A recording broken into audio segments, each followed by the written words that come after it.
I am Thomas, 70 years old, and somehow still healing from wounds my family inflicted. As a successful commercial real estate developer in Chicago, I spent my entire life building an empire from concrete and steel. I thought I had constructed a fortress of absolute security for my loved ones, but I was entirely wrong. Just last weekend, my family gathered to celebrate a lavish rehearsal dinner for my son, an event I paid $150,000 to host. Between the speeches and the laughter, my wife of 35 years leaned across the table, smiling at me with what I thought was pure affection. I simply sipped my drink and smiled back. Little did I know I was funding my own execution. Before I continue this story, let me know where you are watching from in the comments below. Hit like and subscribe if you have ever had to stand up to a family who completely underestimated your worth. Growing up in a working-class neighborhood taught me the value of a dollar and the importance of loyalty. When I made my fortune, I swore my family would never know the struggles I faced.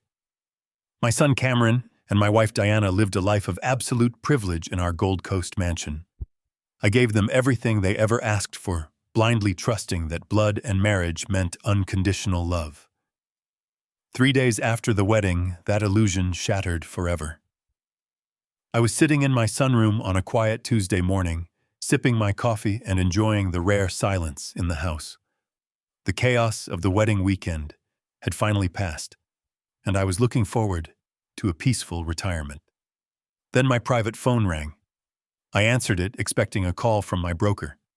Instead, it was Derek, the general manager of the exclusive restaurant where we held the rehearsal dinner. His voice was trembling, completely stripped of its usual professional polish. He told me they had just rechecked the security camera footage from our private dining room. He said I needed to see it myself immediately. He begged me to come alone and warned me whatever I do not to tell my wife a single thing about his call. The drive from my home in the Gold Coast to the downtown financial district usually takes a predictable 20 minutes. That morning, however, every second felt like a grueling eternity. My mind raced through endless scenarios, trying desperately to rationalize Derek's panicked phone call. Did a guest steal something valuable? Did an argument break out that I somehow missed? But none of those theories explained why he explicitly instructed me to keep my wife in the dark. Diana had been my trusted partner for nearly 4 decades. We had built our entire lives together. The mere suggestion of hiding something from her felt deeply unnatural and wrong. When I finally pulled up to the valet stand at the restaurant, the street was unusually quiet. The establishment was closed to the public hours away from its lunch service. Derek was waiting anxiously by the heavy glass doors. He did not greet me with his usual warm smile or confident handshake. His face was visibly pale, and he anxiously scanned the empty sidewalk before ushering me inside and quickly locking the front doors behind us. He did not say a single word as he led me through the cavernous, darkened dining room. We walked past the empty tables and the silent kitchen, finally arriving at a narrow hallway in the back. He opened the door to a small windowless security office packed with filing cabinets and glowing surveillance monitors. Derek stepped inside, closed the heavy door, and engaged the deadbolt. The loud click of the lock echoed in the cramped space, making my heart beat a little faster. He wiped his sweating forehead with a tissue and apologized profusely for involving me. He explained that he did not know who else to contact, and he could not go to the police without showing me the evidence first because it involved my immediate family. I told him to stop apologizing and just show me the tape. My voice sounded steady, masking the growing knot of dread forming in my stomach. He sat at the desk, typed a few commands into his keyboard, and brought the main monitor to life. It displayed a high-definition full-color feed of the private dining room from Saturday night. I instantly recognized the vibrant scene.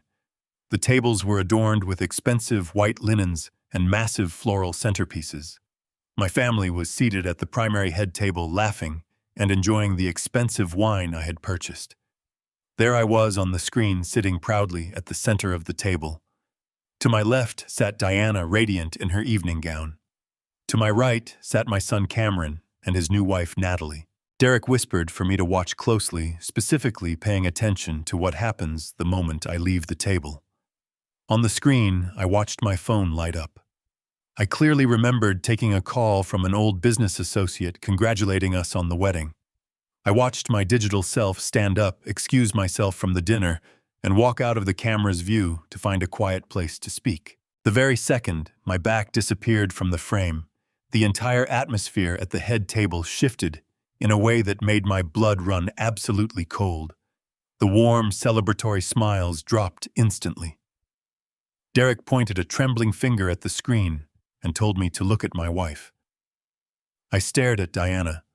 Her face had hardened into a cold, calculating mask of pure malice. She quickly scanned the dining room, checking the positions of the serving staff and the surrounding guests. Once she was satisfied no one was watching, she turned her head slightly toward Natalie and gave a single sharp nod. It was an unmistakable command. My breath caught in my throat. I felt completely paralyzed, rooted to the floor of the security room as the nightmare unfolded before my eyes. Upon receiving my wife's signal, my sweet, seemingly innocent daughter-in-law sprang into action. Natalie, the girl who played the role of a demure, educated professional, calmly reached into her designer clutch. Her movements were smooth, practiced, and utterly terrifying. She pulled out a tiny clear glass vial. I wanted to close my eyes to scream at the monitor, but I was entirely captivated by the horror. I watched as Natalie casually unscrewed the cap of the vial with one hand. She reached across the table, hovering her arm directly over my half-empty glass of expensive scotch. But what truly shattered my soul, what broke me into a million irreparable pieces, was the reaction of my own flesh and blood. Cameron did not gasp in shock. He did not attempt to stop his wife. Instead, the exact moment Natalie reached over my drink, Cameron actively shifted his heavy dining chair backward. He broadened his shoulders and leaned awkwardly to his left, deliberately creating a human shield to block the line of sight of a waiter who happened to be walking past the table. It was a perfectly synchronized, highly coordinated maneuver, executed by three people working together with a singular, sinister purpose. My wife gave the lethal order. My daughter-in-law delivered the payload. My son provided the necessary cover. With a subtle flick of her wrist, Natalie dropped a thick, clear liquid from the tiny vial straight into my drink. It dissolved instantly, vanishing into the amber alcohol, without leaving a single trace. Natalie quietly slipped the empty vial back into her purse. Cameron casually shifted his chair back into its normal position. Diana calmly picked up her wine glass. On the screen, the three of them looked at each other, sharing a silent, knowing look of victory. And then they smiled. They raised their crystal glasses and gently clinked them together directly over my poisoned scotch. They were toasting to my murder, celebrating my impending death while spending my money. A few moments later, the footage showed me returning to the table, smiling like a gullible fool. I sat back down, completely oblivious to the venom sitting in my glass. I picked up the scotch, raised it toward my family in a loving toast, and drank the entire glass. Derek pressed a button, freezing the frame on my smiling face as I swallowed the poison. The silence in the small office was suffocating. The only sound was the frantic, shallow gasping coming from my own lungs. My legs suddenly lost all their strength. I stumbled backward blindly, grabbing the edge of a filing cabinet to keep myself from collapsing onto the floor. My world had just been completely obliterated. The people I loved the most, the family I shared my wealth, my home, and my legacy with, had just conspired to assassinate me in a crowded room. Derek stepped forward cautiously, asking if I was all right and if he needed to call for medical help. I could not form the words to answer him. The betrayal was an intense physical pain radiating deep within my chest. I placed a shaking hand over my heart. My mind instantly flashed back to the last few days. I remembered feeling incredibly lethargic since the dinner. I remembered the sudden, severe bouts of brain fog, the inexplicable dizziness, and the way my limbs felt incredibly heavy. I had innocently blamed it all on the stress of the wedding and my advancing age. But I was not just aging. I was being systematically poisoned by my own family. I shook my head, holding my hand up to stop Derek from calling an ambulance. I forced myself to stand up straight, pulling a deep breath of air into my lungs.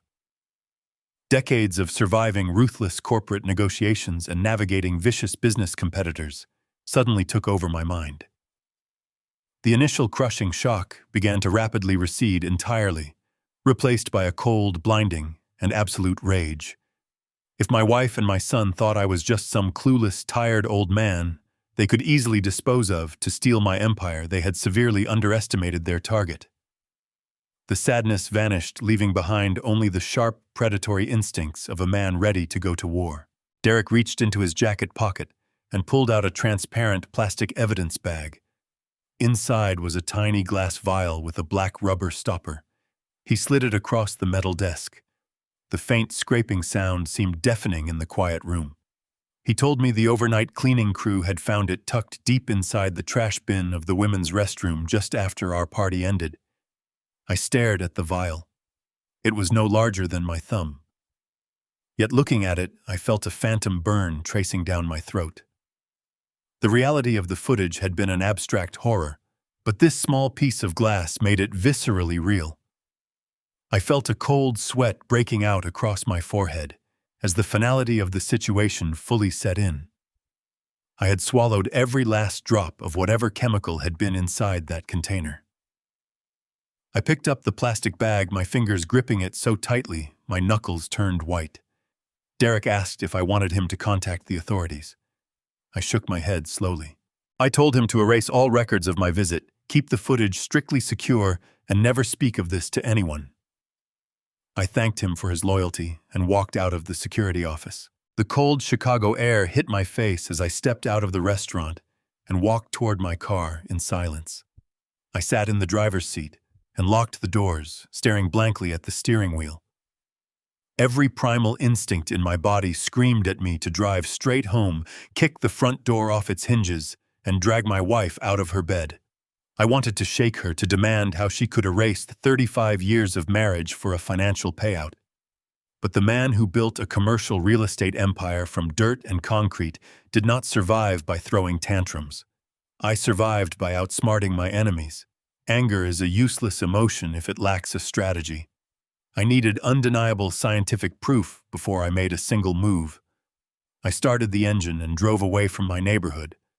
A public hospital would require insurance documents and reporting protocols that would alert my family. Instead, I drove toward the private medical district on the west side of the city.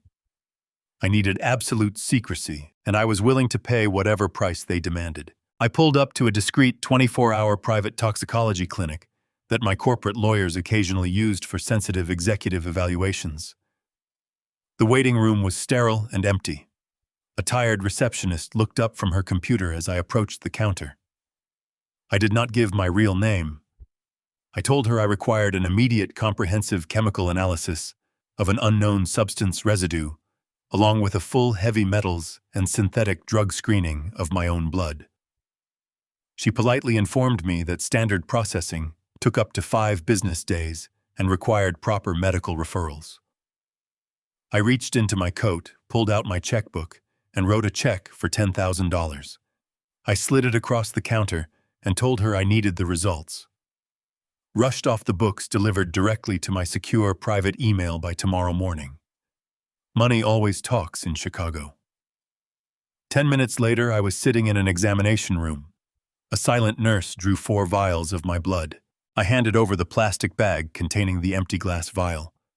I watched the nurse label everything with a random barcode.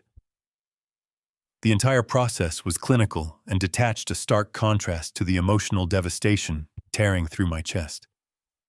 As the needle pierced my vein, I stared at my own dark blood filling the plastic tubes. I wondered how much poison was currently coursing through my system. I wondered how long my wife and my son had been lacing my life with their toxic ambition. I forced myself to remain stoic and still. I left the private clinic just as the early morning traffic began to build. The sun was rising over Lake Michigan, casting a golden light across the city skyline. It looked like the beginning of a beautiful day, but for me it felt like stepping into a cold graveyard. I arrived back at my Gold Coast mansion shortly after 7 o'clock. The house was silent. The massive crystal chandelier in the grand foyer caught the morning light, illuminating the marble floors and the expensive artwork hanging on the walls. I had bought all of this for them. I had spent my entire life making sure they never knew the bitter taste of poverty, and they repaid me by plotting my execution in a private dining room. I climbed the grand staircase and walked down the hallway toward the master bedroom. I paused outside the wooden doors, taking a deep breath to steady my racing heart. I turned the brass handle and stepped inside. The bedroom was submerged in shadows, the blackout curtains tightly drawn against the morning sun. Diana was asleep on her side of our California king bed. The rhythmic, peaceful sound of her breathing filled the room. I stood at the foot of the bed and stared at her. She looked so serene, so innocent. Her soft blonde hair was draped across the silk pillowcases. This was the woman who had smiled at me across the dinner table. This was the woman who had kissed my cheek before turning around to order my death. The cognitive dissonance was staggering. I removed my shoes, my coat, and my watch. I slid into the bed beside her, carefully pulling the duvet over my chest. I stared at the ceiling, feeling an intense chill that had nothing to do with the temperature in the room. Lying next to a cold-blooded murderer is a terrifying experience. The physical proximity was suffocating. I could feel the warmth radiating from her sleeping body. I could smell the faint trace of her lavender perfume, a scent that had comforted me for decades. Now it made my stomach churn with nausea. Every time she shifted, every time the fabric of her silk pajamas brushed against my leg, my muscles tensed with a primal fear. I was sharing a bed with a predator, and I knew I had to pretend to be the prey. I stared blankly up at the dark bedroom ceiling. The heavy tension in the room was dense enough to choke on. I realized that my survival depended on my ability to act oblivious. I had to smile. I had to complain about my fading memory. I had to swallow whatever harmless excuses they would feed me. I had to play the part of a dying, confused old man until my trap was set. I lay there in the cold darkness for hours, quietly listening to the slow, steady breathing of the woman who secretly wanted me dead. I waited for the morning sun to finally rise mentally, bracing myself for the exact moment she would wake up, look directly into my eyes, and comfortably lie to my face. I knew the real war was just beginning right now, and I was more than ready to fiercely fight it. The morning sun finally pierced through the heavy blackout curtains, signaling the start of a day I had to endure with a mask of complete ignorance. Diana stirred beside me, stretching her arms and letting out a soft yawn. She turned her head, offering me a warm, loving smile that completely contradicted the absolute horror I had witnessed on that security monitor just hours before. I forced the muscles in my face to form a gentle smile in return. I kissed her forehead, an act that required every ounce of willpower I possessed. I told her I was going downstairs to start the coffee and prepare for our scheduled Sunday brunch. My voice was incredibly calm, giving away absolutely none of the violent turmoil raging inside my chest. I walked into the master bathroom, splashed cold water on my face, and stared at my reflection. I had to look the part of a wealthy, aging patriarch who was slowly losing his grip on reality. I had to make them feel utterly confident in their sinister plan. I descended the grand staircase and made my way into our expansive kitchen. Our private chef had already laid out an impressive spread of pastries, fresh fruit, and roasted salmon on the formal dining table. Shortly after 10 o'clock, the heavy oak front door swung open. Cameron and Natalie walked into the foyer, their voices echoing brightly against the marble floors. They looked like the perfect young couple stepping straight out of a bridal magazine. Natalie was holding a bouquet of fresh lilies, and Cameron carried a bottle of imported champagne. They greeted Diana with bright laughter and warm hugs. When Cameron approached me, he threw his arms around my shoulders and gave me a firm, affectionate embrace. He thanked me again for the incredible rehearsal dinner the night before. I patted his back, feeling the solid muscle beneath his expensive linen shirt, completely nauseated by the profound depth of his treachery. I welcomed my daughter-in-law, complimenting her radiant glow, all while knowing she was the woman who calmly poured liquid death into my glass. We gathered around the large mahogany dining table, the morning light streaming brightly through the floor-to-ceiling windows. The atmosphere was sickeningly cheerful. Diana poured coffee while Cameron regaled us with exaggerated stories about the eccentric relatives who had attended the dinner. Natalie laughed politely at all the right moments, delicately slicing a piece of fruit on her porcelain plate. I sat at the head of the table sipping my black coffee, observing them with the focused intensity of a predator studying its prey. They were so confident in their deception, so completely comfortable in their roles, that they did not notice the subtle, calculating silence emanating from my end of the table. I needed to see how they would react when pressured. I needed to witness the architecture of their lie firsthand. I waited for the perfect moment to disrupt their comfortable morning routine and introduce the first element of doubt. Halfway through the meal, I decided it was time to spring the trap. I reached for my water glass, intentionally making my hand tremble violently. I purposefully misjudged the distance, knocking the heavy crystal glass against my plate with a loud, disruptive clatter. I let out a sudden, sharp gasp and pressed my hand firmly against my temple. I closed my eyes tightly and slumped heavily into my chair, playing the role of a man suddenly overcome by severe vertigo. The cheerful conversation at the table abruptly stopped. I groaned quietly, massaging the bridge of my nose, and let my breathing become labored and heavy. I waited for a few agonizing seconds, letting the manufactured tension fill the dining room. Then I slowly opened my eyes and looked at them with a fabricated expression of deep confusion and vulnerability. I lowered my voice to a raspy whisper and said that my head was spinning wildly. I told them I had been feeling incredibly strange since last night. I paused, ensuring I had their complete and undivided attention. I carefully formed my next words.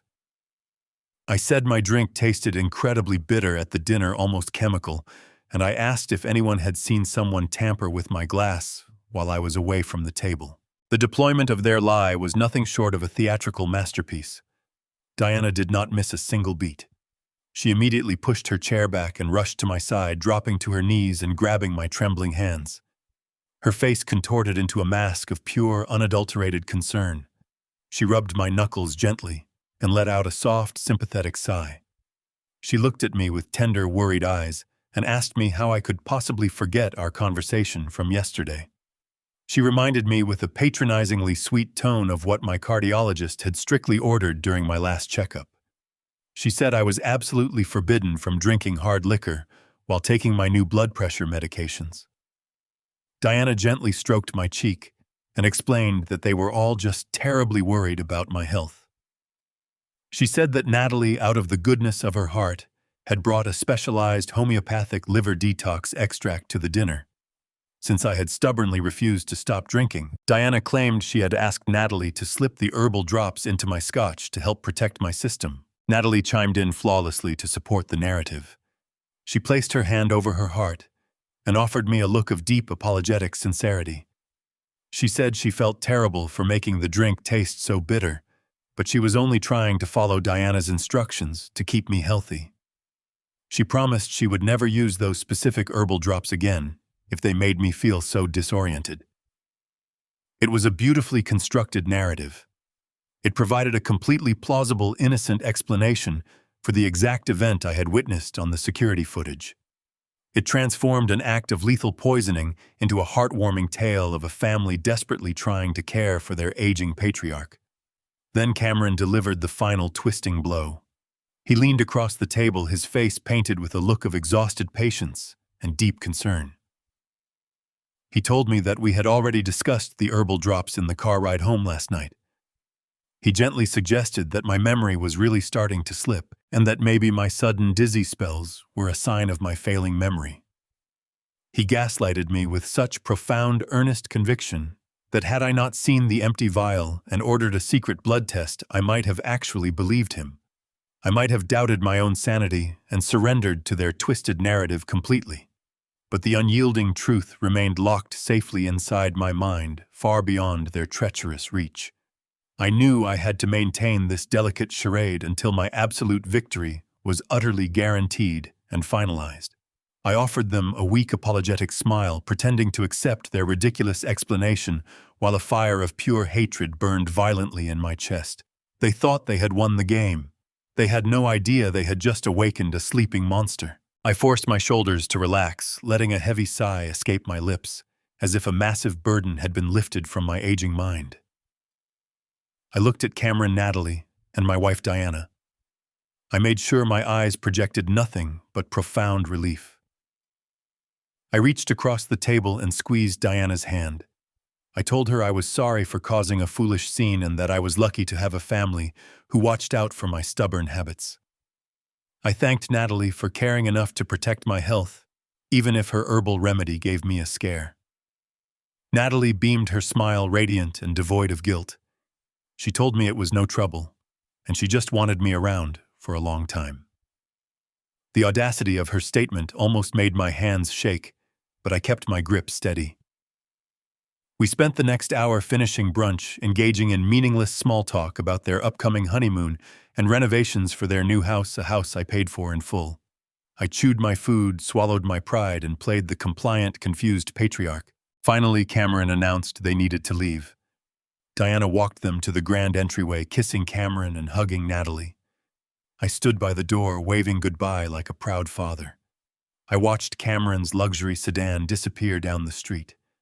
I waited until the heavy oak door clicked shut and the deadbolt slid into place.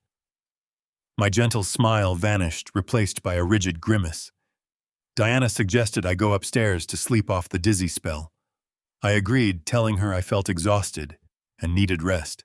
I walked slowly up the curved staircase, gripping the banister, fully aware that Diana was watching me from the foyer. I entered the master bedroom, closed the double doors, and locked them. I did not go to the bed. Instead, I walked straight into my closet and retrieved the prepaid cellular phone I had purchased earlier that morning. I sat down on a velvet bench in the back of the closet, staring at the blank screen. The silence in the house was oppressive. I waited for what felt like hours, my mind replaying Natalie's poisonous voice. Exactly at 2 o'clock in the afternoon, the burner phone vibrated violently in my hand. The glowing screen displayed a restricted number. I pressed the answer button and brought the receiver to my ear. A clinical, deeply serious voice spoke on the other end.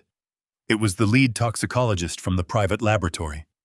He asked me to confirm my identity using the secure numeric passcode we established at the front desk. I recited the numbers clearly. The doctor let out a heavy breath and told me he had personally overseen the expedited chemical breakdown of the liquid residue found inside the glass vial, as well as the comprehensive screening of my blood samples. He asked if I was sitting down in a secure location where no one could overhear our conversation. I told him I was completely alone and to give me the exact results without sugarcoating a single detail. The doctor's tone became incredibly grim. He stated categorically that the substance inside the vial was not a homeopathic liver detox or any natural herbal remedy. He explained that they had isolated a highly sophisticated synthetic chemical cocktail. The primary active ingredient was a concentrated dose of liquid lorazepam, a powerful central nervous system depressant designed to cause severe lethargy, confusion, and immediate short-term memory loss. But that was only the first half of the formula. The doctor explained that the lorazepam was merely the delivery system designed to mask the true purpose of the poison.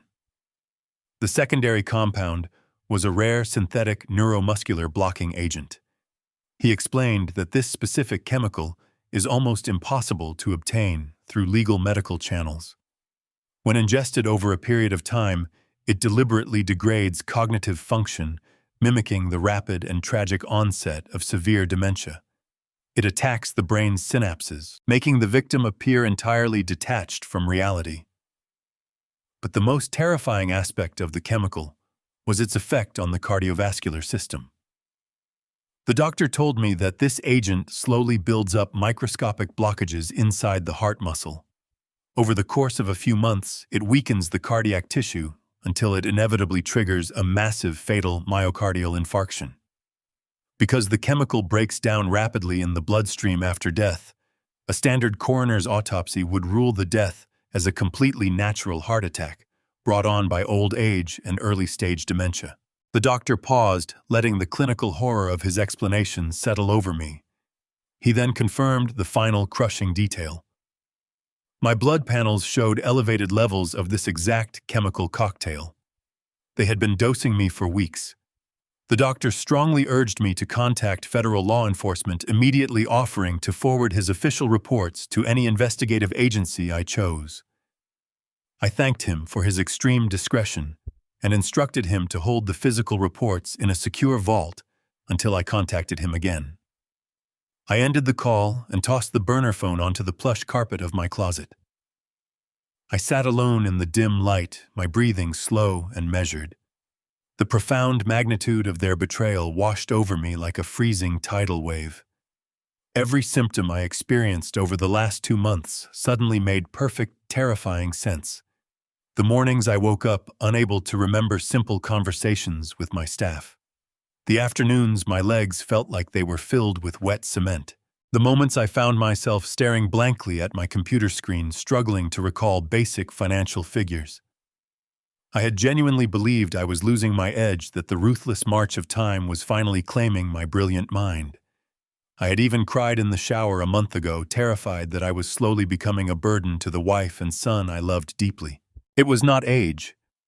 It was a calculated euthanasia.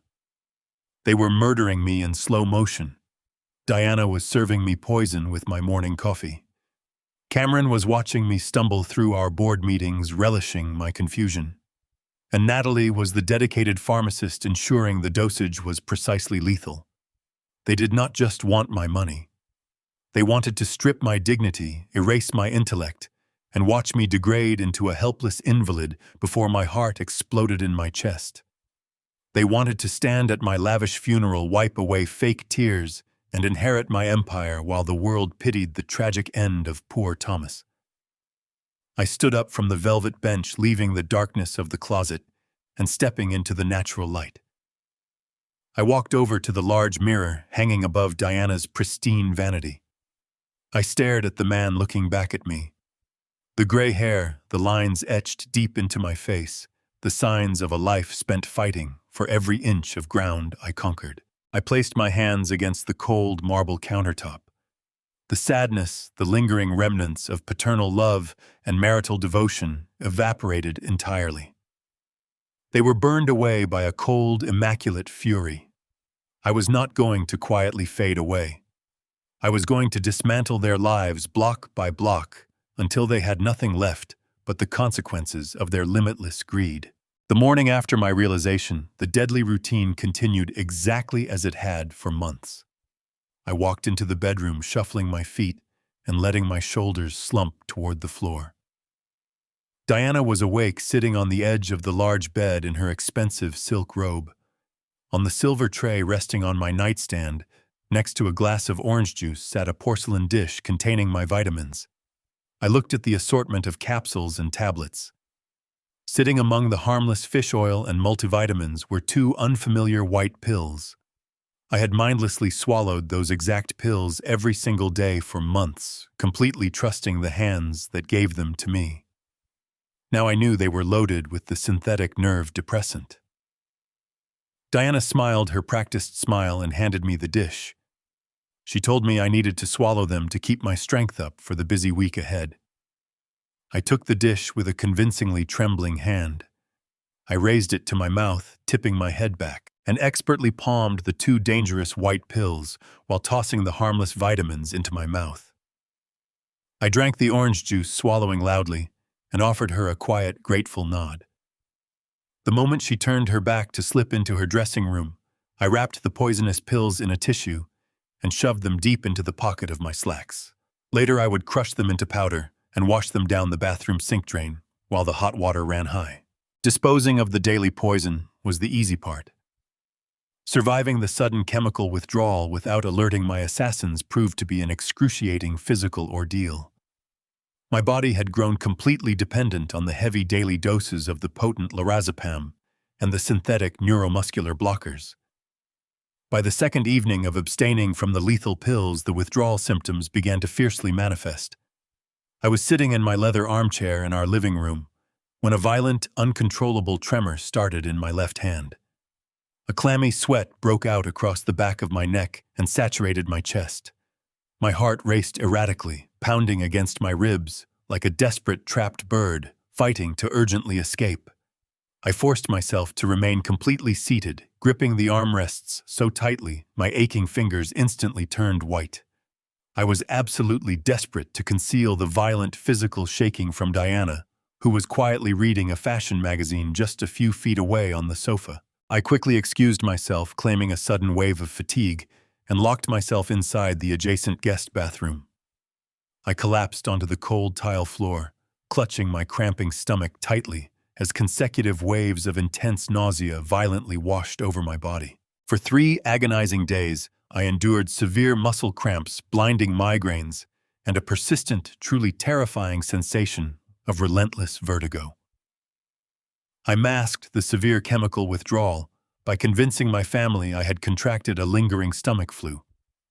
It was a brilliant lie that Diana eagerly accepted, assuming it was simply another pathetic symptom of my rapidly failing, intentionally poisoned physical body. I spent countless hours lying completely motionless in bed, violently shivering under heavy wool blankets, forcefully biting my tongue until it bled to keep from crying out in actual pain. But halfway through the excruciating physical torment, something wonderfully miraculous began happening. The thick, suffocating chemical fog that had relentlessly clouded my brain for agonizing months was slowly beginning to permanently dissipate. By the silent dawn of the 5th morning, I woke up long before the sun, and the internal change was miraculously profound. I slowly opened my eyes in the dark bedroom, and for the very first time, in what honestly felt like an absolute lifetime, my conscious thoughts were undeniably razor-sharp. The heavy, sluggish lethargy that bound my body was entirely eradicated. My profound memory, which they had tried so desperately and systematically to erase, returned with a ferocious, breathtaking clarity. I could perfectly remember the exact details of complex corporate development contracts I had personally negotiated a full decade ago. I could instantly recall the specific, highly secure routing numbers of my various hidden offshore bank accounts. I could easily calculate immense financial algorithms directly in my head in mere fleeting seconds. My brilliant mind was once again a flawless, impenetrable steel trap. The rapid return of my formidable cognitive brilliance was deeply intoxicating. It delivered a powerful, surging rush of pure adrenaline that completely eliminated any lingering physical weakness. I lay perfectly still there in the quiet room, fully relishing the sheer, unadulterated power of my own revitalized intellect. I was absolutely no longer a confused, desperately dying old man. I was Thomas, the ruthless commercial real estate titan, who had mercilessly crushed rival developers and built an unbelievable financial empire from literally nothing. But I implicitly knew I could not let a single ounce of this incredible restored vitality visually show. My physical survival and my ultimate vengeance depended entirely on flawlessly maintaining the pathetic, crumbling facade they had maliciously engineered for me. With my powerful mind fully clear, I purposefully began to fiercely observe my immediate environment with the hyper-focused intensity of an apex predator. Playing the role of the helpless, confused victim quickly became a meticulously calculated performance. I began to quietly notice the subtle, chillingly dark micro-expressions frequently playing across Diana's face. When I intentionally asked her the exact same simple question 3 consecutive times in a single hour, convincingly pretending to forget her previous answers, the sweet mask of the eternally doting wife would momentarily slip. Her tense jaw would clench tightly. A sharp, incredibly ugly flash of pure impatience and absolute unmasked disgust would instantly narrow her cold eyes before she quickly forced the sickeningly condescending smile right back onto her lying lips. She deeply hated playing the role of the devoted caretaker, and she was growing increasingly desperate for the bitter end to finally arrive. But the most horrifying, soul-crushing observations routinely occurred in the silent pitch of the darkest night. I would deliberately lie perfectly still in our bed, expertly slowing my breathing rhythm to flawlessly mimic a deep, exceptionally heavy slumber. In the quiet hours past midnight, I would frequently feel the heavy mattress softly shift beside me. Diana would quietly lean over me in the suffocating dark. I could vividly feel her icy fingers gently pressing directly against the side of my exposed neck, positioned right over my vulnerable carotid artery.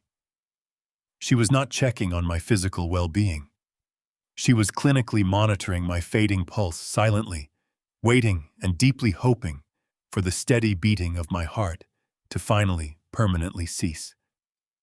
The terrifying tension of lying completely motionless while my treacherous wife eagerly checked to see if I was actually dead yet was utterly indescribable. Every single time her chilling fingers touched my bare skin, the absolute, burning hatred I silently harbored for her multiplied exponentially. She eagerly wanted me buried 6 feet beneath the cold ground, but she had absolutely no idea that I was entirely wide awake, flawlessly tracking her every single subtle movement and ruthlessly preparing to bury her and her evil accomplices first. The following Tuesday, I decided it was time to examine the financial perimeter of my life. I dressed in a classic navy suit, intentionally leaving my tie slightly askew and my hair just messy enough to maintain the illusion of a man struggling to hold his life together. I drove my sedan through the bustling morning traffic of downtown Chicago, heading straight for the sleek 60-story glass tower that housed my commercial real estate firm. I had purchased the land decades ago, pouring my sweat and intellect into transforming it into a crown jewel of the city skyline. Walking through the revolving doors of the grand lobby, I felt a familiar surge of pride, instantly followed by a sickening wave of apprehension. The young receptionist at the front desk practically jumped out of her chair when she saw me approaching. She nervously stammered a greeting, her eyes darting toward the telephone, as if warning someone of an impending natural disaster. I offered a vacuous smile and waved her off, shuffling past the security turnstiles with the unsteady gait of a fragile elder. The vibrant energy of the executive floor immediately halted as I stepped out of the private elevator. Junior associates and senior partners alike stopped their conversations, staring at me with a mixture of pity and shock. They had clearly been fed a specific narrative about my declining health. I ignored their whispers and made my way toward the main boardroom. The heavy mahogany doors were slightly open. I slipped inside without making a sound. Cameron was sitting at the head of the massive conference table, occupying the exact leather chair I had commanded for over 30 years. He was addressing the executive board with a supreme, unearned arrogance. He confidently gestured toward a projected spreadsheet, outlining aggressive restructuring plans and asset liquidations that I had never authorized. I cleared my throat loudly, letting my voice crack just enough to sound pathetic. The entire room froze. Cameron stopped speaking, his face flashing with genuine panic, before rapidly smoothing into a mask of patronizing concern. He quickly stood up, walked over to me, and placed a heavy, condescending hand on my shoulder. He looked at the board members and offered them a sad, apologetic sigh, communicating that the crazy old man had wandered out again. He loudly asked me what I was doing downtown, speaking with the slow, exaggerated articulation one might use for a lost toddler. I maintained my vacant stare. I mumbled something incoherent about wanting to review the quarterly revenue reports and missing the energy of the office. Cameron chuckled softly, a cruel sound that echoed in the silent room. He told the board we would take a brief recess, then gently guided me out into the hallway. He squeezed my arm tight enough to cause pain, dropping the concerned son act entirely. He hissed under his breath, demanding to know why I had embarrassed him in front of the senior partners. He told me I had no business being at the firm in my current mental state, and that he was handling everything just fine without my interference. I simply nodded, looking down at the carpet, apologizing meekly for disrupting his important work. I asked him if I could just sit quietly in my old office for a while to rest before I took a taxi home. Cameron rolled his eyes, utterly disgusted by my perceived weakness. He agreed, telling me to stay put and out of sight while he finished his presentation. The moment he marched back into the boardroom and closed the doors, my hunched posture vanished. I walked purposefully past my old office and headed straight for the executive suite Cameron had recently claimed as his own. The door was locked, a standard security protocol, but I had designed this entire building. I slipped a master key card from my wallet, a relic from the initial construction phase that I never surrendered to building management. The electronic lock clicked green, and I stepped inside, quietly shutting the door behind me. Cameron's office was a testament to unearned wealth filled with expensive modern art and imported furniture. But I was not interested in his decorating choices. I moved directly to his desk and woke up his computer monitor. The login screen prompted for a password. Cameron was meticulous, regularly updating his security credentials, but he was completely unaware of the fundamental architecture of the company's network. When I first established the digital infrastructure decades ago, I secretly coded an administrative backdoor access portal into the root directory. It was a failsafe designed for ultimate emergencies, granting me invisible, unrestricted access to every single terminal in the building. I typed the complex string of characters into the hidden prompt. The screen blinked black for a fraction of a second before the desktop fully loaded, bypassing all of Cameron's localized security protocols. I rapidly navigated through his personal network drives, my eyes scanning the directories with the speed of a seasoned corporate raider. I bypassed the standard operational folders and dug deep into a heavily encrypted partition labeled with a generic numerical sequence. Inside, I found a staggering collection of legal and financial documents that made my blood freeze in my veins. Cameron was not simply acting as a temporary steward of my company while I supposedly recovered from an illness. He was actively looting the entire empire. I opened a massive spreadsheet that tracked the transfer of our most valuable commercial assets. He had quietly severed our ownership of 3 downtown high-rises, 2 suburban retail complexes, and a massive industrial park. The deeds had been systematically transferred out of the corporate holding company and moved directly into a newly established private trust fund. I clicked on the foundational documents for the new trust, my eyes scanning the dense legal jargon. The trust was perfectly insulated, invisible to standard auditing procedures, and governed by aggressive clauses designed to bypass any probate challenges. But the true horror was hidden in the beneficiary designations. The trust did not name Cameron as the primary recipient. It named a holding company registered in Delaware, a corporate shell designed to completely obscure the actual owner of the stolen funds. Cameron was liquidating the very foundation of my life's work, siphoning the staggering wealth I had built into a shadow entity, while grinning in my face and playing the devoted son. The sheer magnitude of the financial betrayal rivaled the lethal poison they were feeding me every morning. They were dismantling my life piece by piece, intent on leaving me with absolutely nothing before my heart finally stopped beating. I stared at the glowing monitor, the blue light reflecting in my cold eyes. I carefully backed out of the system, meticulously erasing my digital footprints to ensure Cameron would never know I had breached his fortress. I left the office, slipping back out into the hallway just as the boardroom doors began to open. I had arrived at the building searching for mere confirmation of my suspicions, but I was leaving with a comprehensive blueprint of their entire criminal enterprise. I knew exactly what I needed to do next to secure my total revenge. I returned to the quiet sanctuary of my Gold Coast mansion, just as the late afternoon sun began to cast long golden shadows across the marble foyer. Diana was out at one of her weekly charity luncheons, leaving the massive house mercifully empty. Or so I thought. As I handed my coat to the housekeeper, she quietly informed me that Natalie had stopped by to drop off some fabric swatches for the upcoming master bedroom renovation. I nodded, feigning mild confusion, and slowly shuffled toward the solarium where Natalie was supposedly waiting. My mind was still reeling from the staggering financial betrayal I had just uncovered on the hidden computer server. The intricate web of shadow corporations and illicit trust funds proved that my son was not acting alone. He lacked the sophisticated criminal intellect required to construct such an airtight laundering operation, He needed a seasoned architect.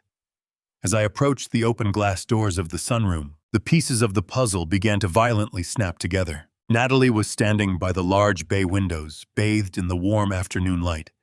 She was dressed in her typical attire, a modest cashmere sweater, and pearls projecting the flawless image of a sweet, highly educated girl from a respectable Seattle family.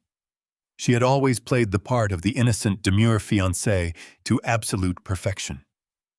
But with my cognitive brilliance fully restored and my senses functioning at their absolute peak, the facade was suddenly glaringly obvious. It was too perfect, too meticulously curated. I stepped into the room, intentionally dragging my feet against the floorboards to announce my arrival. Natalie spun around, her face instantly breaking into a bright, welcoming smile. She rushed over, wrapping her arms around me in a gentle embrace, asking how I was feeling after my confusing morning at the firm. I offered a weak, tired smile and told her I was just feeling a little disoriented. As she pulled away to guide me toward a velvet armchair, she reached out to steady my elbow. For a fraction of a second, the sleeve of her cashmere sweater rode up her forearm. My eyes locked onto the pale skin of her inner wrist. Beneath the delicate gold bracelet she always wore, there was a faint, slightly raised pattern of scarred tissue. It was the undeniable mark of a heavily laser-removed tattoo. But it was not a careless teenage mistake or a faded butterfly. The rigid geometric lines of the residual scarring formed a very specific, highly recognizable shape. During my aggressive expansion into the commercial real estate markets of the Pacific Northwest decades ago, I had dealt with numerous unsavory syndicates and organized criminal enterprises. I recognized that specific geometric shape immediately. It was the insignia of a notorious, deeply violent transnational smuggling syndicate operating out of the western seaboard. The sweet, innocent girl from Seattle was carrying the branded mark of a hardened criminal organization. The revelation hit me with the force of a freight train, but I kept my facial expression completely blank. I thanked her for helping me to the chair and asked her to fetch me a glass of iced water from the kitchen. As soon as she turned her back and walked down the hallway, I stood up from the armchair. The sudden realization that my son had unknowingly, or perhaps willingly, brought a seasoned criminal operative into our home chilled me to the bone. Natalie was not just a greedy fiancée. She was the master chemist dosing my morning vitamins, and she was undoubtedly the financial architect behind the offshore holding companies draining my corporate assets. I quietly moved toward the French doors leading out to the rear stone balcony. I needed to observe her when she thought she was entirely alone. I slipped behind the heavy silk drapes concealing my presence in the shadows and waited. A few minutes later, Natalie returned to the solarium with a crystal glass of water. Finding the room empty, her sweet, gentle demeanor instantly vanished. The soft, elegant posture she always maintained evaporated, replaced by a rigid, aggressive stance. She pulled a small, black burner phone from the pocket of her designer slacks. I held my breath, listening intently as she dialed a number and pressed the phone to her ear. Her voice, usually so melodic and soft, dropped into a harsh, commanding register. The vocabulary she used was not the language of a 28-year-old planning a luxury wedding. It was the precise, clinical terminology of a high-level money launderer. She spoke rapidly, her tone clipped and completely devoid of emotion.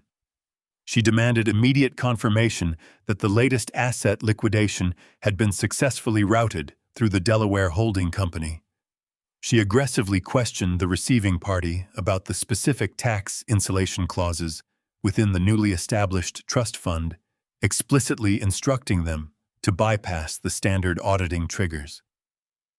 I listened in absolute horror as she casually discussed the systematic dismantling of my commercial real estate empire.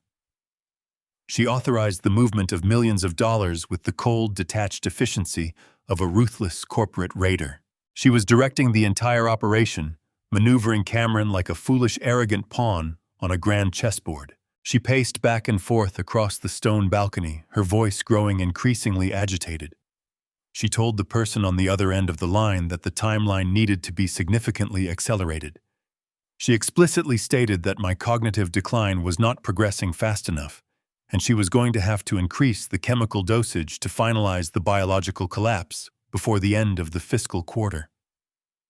Hearing her refer to my impending death as a mere biological collapse to be scheduled alongside a quarterly financial report sent a fresh wave of blinding fury crashing through my veins. She was casually scheduling my murder to maximize their financial extraction. I stood perfectly still behind the heavy drapes, memorizing every single illicit banking term, every hidden routing protocol, and every ruthless command she issued. The sweet, polite girl from Seattle was an apex predator, a sociopathic parasite who had infiltrated my family to consume my life savings. Natalie abruptly ended the call, snapping the burner phone shut and slipping it back into her pocket. I watched her take a deep, centering breath. In a matter of seconds, her rigid posture softened. The harshness melted from her face, replaced once again by the mask of the innocent, caring daughter-in-law. She picked up the glass of water and called out my name in that sickeningly sweet, melodic voice, pretending to search the house for her confused, wandering father-in-law. I waited until her footsteps faded down the hallway before I stepped out from behind the drapes. The pieces of the puzzle were now fully assembled. Diana was blinded by her own bitter greed, Cameron was blinded by his unearned arrogance, and Natalie was manipulating them both to execute a flawless, lethal, hostile takeover. But they had made one fatal miscalculation. They had severely underestimated the man they were trying to kill. The real war had officially begun, and I was going to utterly destroy every single one of them tonight. The real war had officially begun, and I was going to utterly destroy every single one of them tonight. I waited patiently in the suffocating darkness of our master bedroom, lying rigidly next to the woman who wanted me dead. I regulated my breathing, ensuring every inhale and exhale mimicked the deep rhythmic cadence of a heavily sedated old man. Diana was asleep, her chest rising and falling in peaceful, uninterrupted intervals. The sheer audacity of her peaceful slumber fueled the burning furnace in my mind. At exactly 3 o'clock in the morning, I carefully slipped out from under the heavy silk duvet. I placed my bare feet onto the plush carpet, moving with the practiced silence of a ghost haunting its own home. I grabbed my velvet robe, wrapped it tightly around my shoulders to ward off the chill of the air conditioning, and slowly opened the heavy oak door. The hallway was completely dark, save for the faint moonlight filtering through the tall windows. I navigated the familiar layout of my mansion by sheer memory, descending the grand staircase and making my way toward the west wing where my private home office was located. My home office had always been my absolute sanctuary, a room strictly off-limits to the rest of the family. However, given their relentless infiltration of my life, I knew those boundaries had likely been violated long ago. I turned the brass handle and slipped inside, quietly clicking the lock into place behind me. The room was submerged in shadows. I did not turn on the main chandelier or even the small brass desk lamp. Instead, I retrieved a tiny localized penlight from my robe pocket. I clicked the button, casting a narrow, concentrated beam of white light across the rich mahogany floorboards. I moved directly toward the massive floor-to-ceiling bookshelf that dominated the back wall. Behind a row of antique, leather-bound encyclopedias hid the biometric wall safe where I kept my most sensitive personal estate documents. I gently pulled the heavy books aside, revealing the cold steel face of the vault. I pressed my right thumb against the glowing green scanner. The mechanism whirred quietly, and the heavy metal door popped open with a soft, satisfying click. I reached into the dark cavity and pulled out a thick, legal-sized leather portfolio. This portfolio was supposed to contain my ironclad last will and testament, my original healthcare proxy directives, and the foundational framework of my immense legacy. I carried the heavy folder over to my desk, sat down in my leather executive chair, and unfastened the brass clasp. I directed the narrow beam of the penlight onto the first page. Instantly, a cold, sickening realization washed over me. The thick, textured paper felt entirely wrong. The official embossed seals looked slightly different, and the font typography did not match the specific formatting my corporate lawyers strictly utilized. I rapidly flipped through the dense legal pages, my eyes scanning the intricate paragraphs with the blistering speed of a man fighting for his absolute survival. Every single document inside the portfolio was a meticulously crafted forgery. They had completely gutted my original estate planning directives and replaced them with a massive, highly sophisticated network of shadow trusts. I stared at the signatures at the bottom of the pages. They were a brilliant, almost flawless imitation of my own distinct handwriting. But I possessed a photographic memory for my own penmanship, and I could spot the microscopic hesitations in the ink strokes. Someone had spent countless hours practicing my signature, carefully perfecting the exact angle of every loop and curve. I thought back to Natalie and the hardened criminal syndicate tattoo scarred onto her wrist. She was undeniably the master forger behind this extensive operation. I continued digging deeper into the stack of heavy parchment, desperately searching for the central mechanism of their grand financial theft. I needed to understand exactly how they planned to extract the liquid wealth from the commercial properties Cameron had secretly transferred. I found the answer buried in the third addendum of a newly established corporate holding trust. The document was titled with a generic sequence of numbers designed to look like a standard administrative file, but the legal language contained within the paragraphs was breathtakingly aggressive and entirely malicious. The new trust was designed to hold the vast majority of my liquid financial assets, a staggering sum totaling $50 million in cash and high-yield bonds. I traced my finger down the page, illuminating the specific activation clauses with my penlight. The trust was not designed to activate upon my death. It was explicitly structured to activate upon my formal medical incapacitation. The moment a licensed physician declared me mentally unfit to manage my own affairs, the entire $50 million trust would instantly unlock and transfer full operational control to a designated beneficiary. I flipped the page, my heart pounding, a steady, furious rhythm against my ribs as I searched for the name of the beneficiary. I fully expected to see Cameron's name, or perhaps Diana's name, listed as the primary financial custodian. But when the narrow beam of light hit the bold black ink, breath caught in my throat. The sole legal beneficiary, the only person granted absolute, unilateral authority over $50 million was Natalie. The puzzle pieces suddenly snapped together with a deafening, terrifying clarity. This was not a simple family betrayal. This was a highly orchestrated professional heist. Cameron was merely a useful idiot, a greedy, arrogant pawn who thought he was securing his own inheritance by transferring the commercial properties. Diana was a bitter, impatient accomplice willing to poison her husband for an early payout. But Natalie was the true mastermind. She had seduced my foolish son, infiltrated my home, and slowly poisoned me to mimic the exact symptoms of severe dementia. She needed me alive just long enough to be formally diagnosed as medically incompetent. The very second the doctors declared my brain broken, she would seize total control of the $50 million trust. She would effortlessly empty the accounts, liquidate the offshore bonds, and vanish into the wind, leaving Cameron and Diana holding the empty shell of a ruined empire. She would simply disappear, a ghost with $50 million, while I slowly suffocated to death from a chemically induced heart attack. I sat in the cold, silent darkness of my home office, the magnitude of the conspiracy radiating through my veins like electricity. The sheer brilliance of her plan was almost admirable, but she had made the fatal mistake of underestimating my resilience. She thought she was quietly euthanizing an oblivious, decaying old man.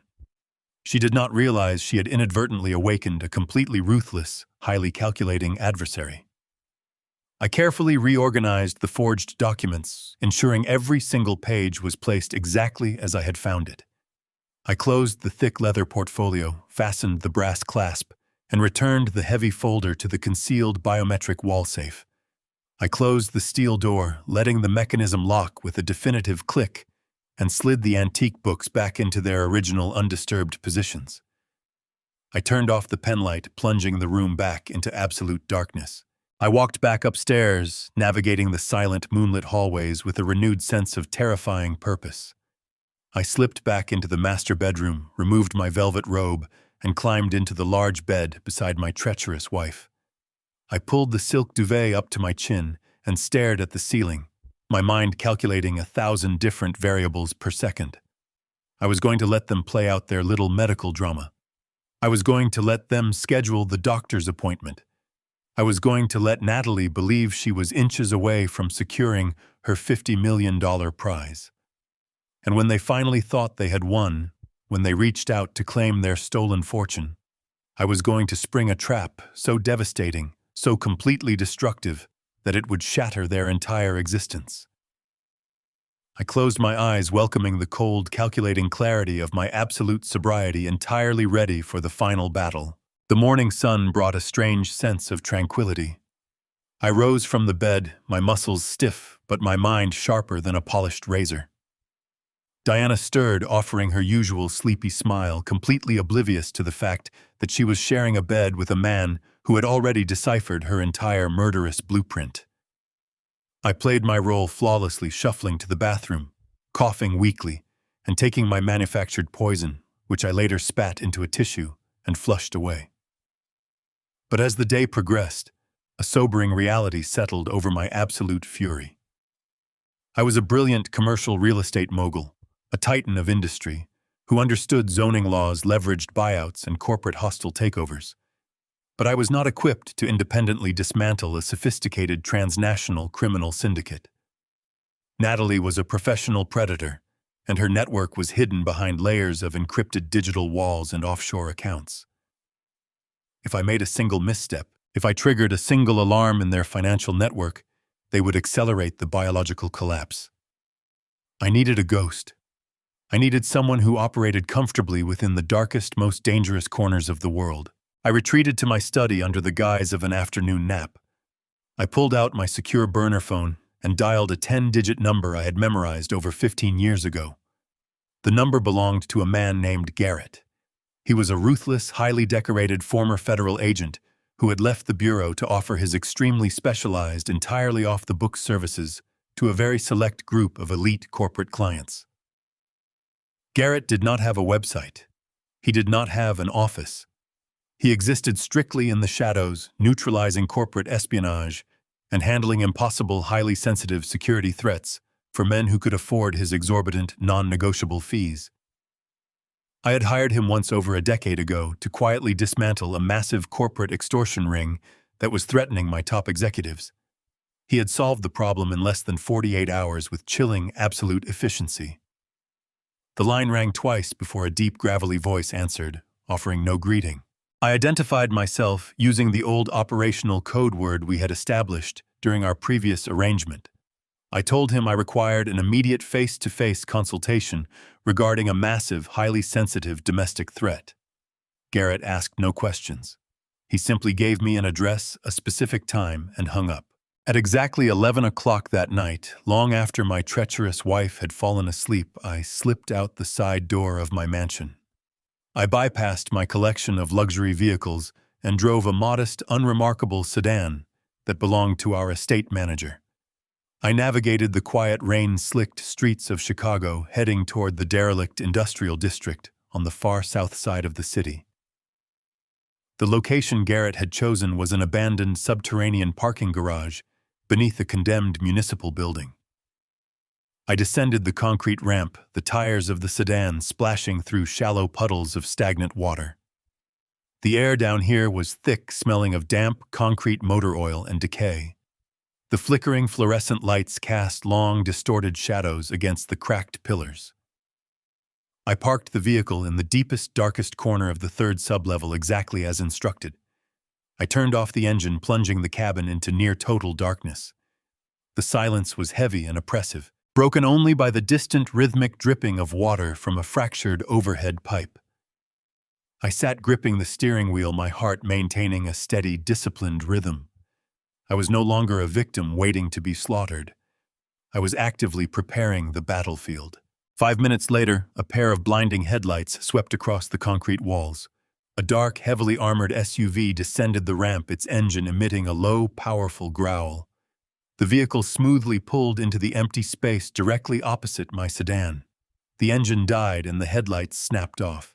The heavy driver's side door opened with a solid metallic clank. Garrett stepped out into the dim light. He looked exactly as I remembered him from a decade ago. He was a towering, broad-shouldered man dressed entirely in tactical black. His face was a stoic, unreadable mask of weathered leather, his eyes cold and utterly devoid of any human empathy. He was a man who had witnessed the absolute worst of humanity and had learned to thrive in it. He walked over to my vehicle, his footsteps making absolutely no sound on the wet concrete. I rolled down my window, the chilly night air rushing into the warm cabin. Garrett nodded slowly, a silent acknowledgement of our shared unspoken history. He did not offer a handshake or a polite greeting. He simply asked what kind of war I was preparing to fight. I reached over to the passenger seat and picked up a thick, meticulously organized manila dossier I had spent the entire afternoon compiling. I handed the heavy file through the open window. Garrett took it, his massive hands easily gripping the thick stack of papers. I looked him directly in his cold eyes and told him my own family was actively trying to murder me.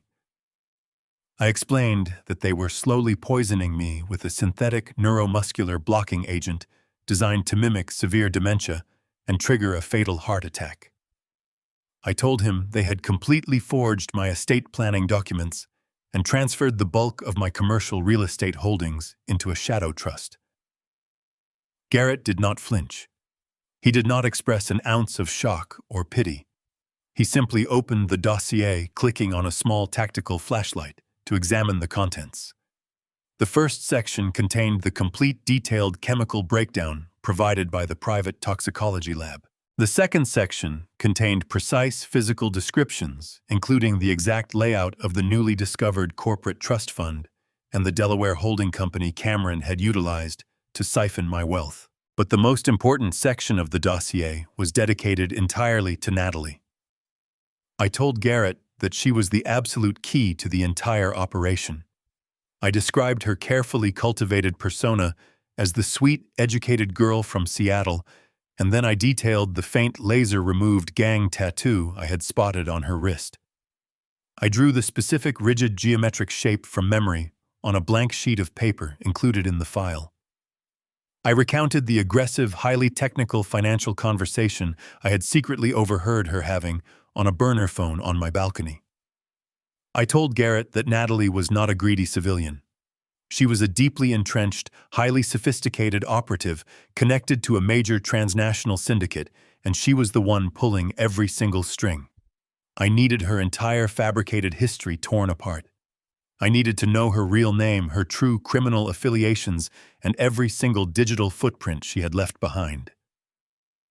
Furthermore, I needed Garrett to meticulously trace the offshore holding company down to the very last penny.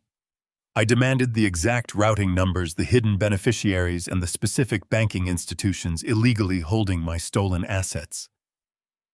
Garrett silently closed the dossier, the tactical flashlight snapping off and plunging us back into the dim gloom of the parking garage.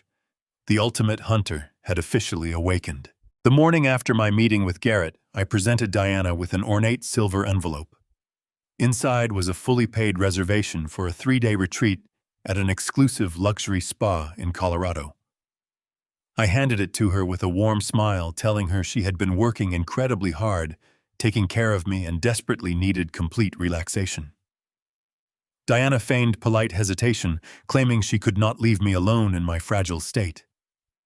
I insisted, playing the role of the devoted, guilty husband. The greedy glint flashing across her eyes betrayed her fake concern. She accepted the envelope, kissing my cheek and promising to call every evening. By Friday afternoon, my private driver escorted her to the airport, and her flight was safely in the air. The massive mansion was finally entirely mine, and the window of absolute operational freedom officially opened. Less than an hour after Diana departed, 3 unmarked matte black utility vans pulled into my driveway. They parked discreetly near the rear service entrance, shielded by the dense hedges. Garrett stepped out of the lead vehicle, accompanied by a team of 8. They moved with the silent, fluid precision of a highly trained military operative unit. They carried heavy tactical cases and communicated entirely through subtle hand signals. Garrett walked up the stone steps, giving me a single nod before directing his team into the house. I had given them unrestricted access to every single room and private quarter within the sprawling estate. For the next 8 hours, I watched in silent fascination as they systematically dismantled the privacy of my home. They were installing microscopic audio and video surveillance devices completely invisible to the naked eye. The technology they utilized was breathtakingly sophisticated. They embedded high-definition camera lenses into the intricate carved woodwork of the dining room crown molding. They replaced standard electrical outlets in the master bedroom, with custom faceplates housing hypersensitive omnidirectional microphones. They placed motion-activated sensors inside the air conditioning vents, ensuring no whispered conversation would go unrecorded. They wired the solarium, the kitchen, the grand foyer, and the private dressing rooms. Every corner where Diana or Natalie might retreat to make an incriminating phone call was compromised. Garrett personally oversaw the installation in the master suite, ensuring the area surrounding my bed was covered by overlapping feeds. If Diana dared to check my pulse in the dead of night again, her every breath would be recorded in pristine high-definition audio. While half of the team wired my primary residence, a secondary unit executed the exact same protocol at the downtown penthouse. Cameron believed his high-rise fortress was impenetrable, guarded by a 24-hour concierge and private elevator. But Garrett effortlessly bypassed their superficial security measures.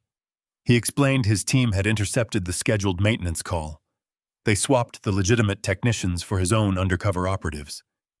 The lavish living room, the private home office, and the personal vanity space were laced with the microscopic surveillance network. Garrett assured me that by midnight I would have complete unrestricted access to the private life of my son.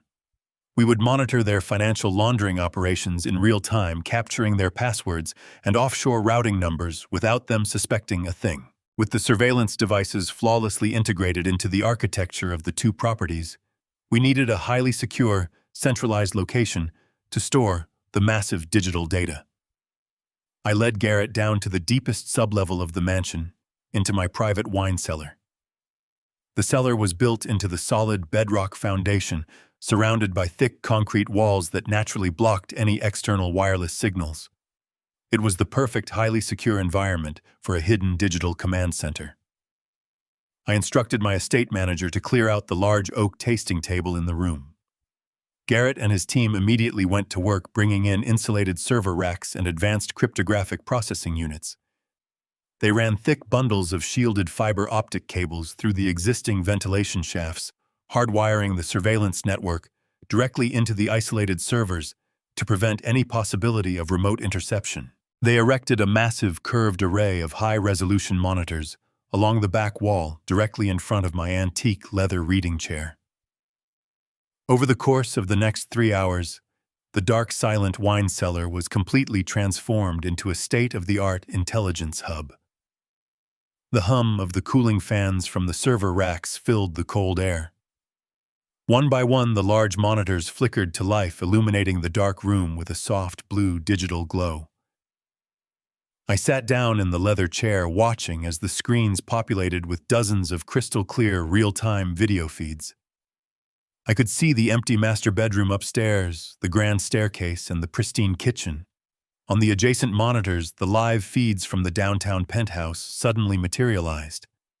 I watched my son sitting on his expensive modern sofa, casually scrolling through his phone, completely oblivious to the silent, invisible eyes staring directly at him. Garrett stood beside me in the dim blue light of the monitors. He handed me a heavily encrypted biometric tablet that controlled the entire network. He explained that the system was utilizing advanced voice recognition software that would automatically flag and categorize any conversations containing specific financial or medical keywords. If Natalie so much as whispered the name of a chemical compound or an offshore trust fund, the system would instantly alert me and secure the recording in an isolated, tamper-proof digital vault. Garrett told me that the technical infrastructure was absolutely flawless, and now we simply had to wait for them to make a mistake. He nodded once, turned around, and led his team out of the wine cellar, leaving me completely alone in the glowing darkness. I sat in the cold, absolute silence of the underground room, surrounded by thousands of bottles of vintage wine and a wall of glowing digital screens. The sheer power of the surveillance network was deeply intoxicating. I had spent the last several grueling months stumbling blindly through a chemically induced fog, utterly helpless, and completely at the mercy of the predators who had infiltrated my home. But that pathetic, vulnerable man was entirely gone. I was now the unseen, invisible architect of their impending destruction. I watched Cameron slowly pour himself a glass of expensive scotch on monitor 4, while Natalie walked into the frame speaking animatedly into her black phone. I slowly leaned back in my leather chair and took a deep, steadying breath. I did not need to guess their intentions anymore. I did not need to rely on sudden, brief moments of eavesdropping. I had captured their entire world within a completely flawless, heavily secured digital cage. They thought they were the master manipulators controlling the fate of a dying empire.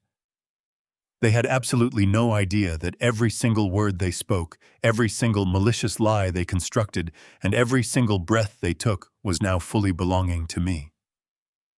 The hunter had finally taken his rightful position in the absolute quiet dark, and I was perfectly content to sit quietly in the shadows and watch them dig their own inescapable graves. The following morning, I drove to a discreet, unmarked building located in the heart of the financial district. I bypassed the crowded main lobby and took a private elevator directly to the top floor. Waiting for me in a sterile, windowless conference room was Mitchell. He was my most trusted corporate attorney, a man whose absolute ruthlessness in the courtroom was matched only by his fiercely unwavering loyalty to me. Mitchell was a vicious shark in a tailored suit, a brilliant legal predator who thrived on tearing apart hostile takeovers and crushing arrogant competitors. I had paid him a fortune over the decades to protect my empire, and he had never lost a single battle. I placed Garrett's heavily encrypted digital tablet onto the center of the polished mahogany table. The screen glowed brightly with the massive cache of surveillance data and offshore financial records we had meticulously intercepted overnight. Mitchell silently poured us both a cup of black coffee, sat down, and adjusted his reading glasses. I told him to look very closely at the architecture of the trust fund Cameron had recently established. But more importantly, I critically needed him to analyze the dangerous woman Cameron fully intended to marry. I watched carefully as Mitchell's eyes darted across the glowing screen, his stoic expression rapidly shifting from casual professional curiosity to absolute, unadulterated shock. The preliminary findings Garrett had painstakingly compiled were nothing short of staggering. He had completely dismantled Natalie's carefully constructed all-round in less than 12 hours. The sweet, highly educated girl from Seattle simply did not exist. Her social security number actually belonged to a deceased infant who tragically died in the late 80s. Her impressive college degrees were immaculate digital forgeries inserted directly into the university servers just 2 short years ago. Garrett's advanced facial recognition software had accurately matched her to a highly secure international criminal database. Natalie was a highly skilled, deeply embedded operative working for a brutal overseas syndicate, infamous for laundering billions of dollars in illicit drug and dangerous weapons profits. She was a ghost, a lethal financial phantom who moved fluidly from city to city, quietly infiltrating wealthy, vulnerable families and systematically draining their extensive assets before vanishing completely into thin air. Mitchell slowly leaned back in his leather chair, running a heavy hand over his face in utter disbelief. He stated categorically that the extreme level of sophistication required to fabricate an identity this flawlessly was far beyond the capability of any standard criminal. Natalie was powerfully backed by a massive, highly organized global network equipped with completely limitless resources. They had deliberately targeted my commercial real estate empire because my corporate accounts were perfectly clean, historically profitable, and practically immune to standard federal auditing triggers. Mitchell quickly brought up the specific legal framework of the shadow trust Cameron had blindly signed. We ruthlessly dissected the complex legal jargon together, completely unraveling the true devastating nature of their brilliant financial trap. The trust was not merely designed to selfishly steal my accumulated wealth. It was a fully functional washing machine, specifically built for $50 million of exceptionally dirty syndicate money.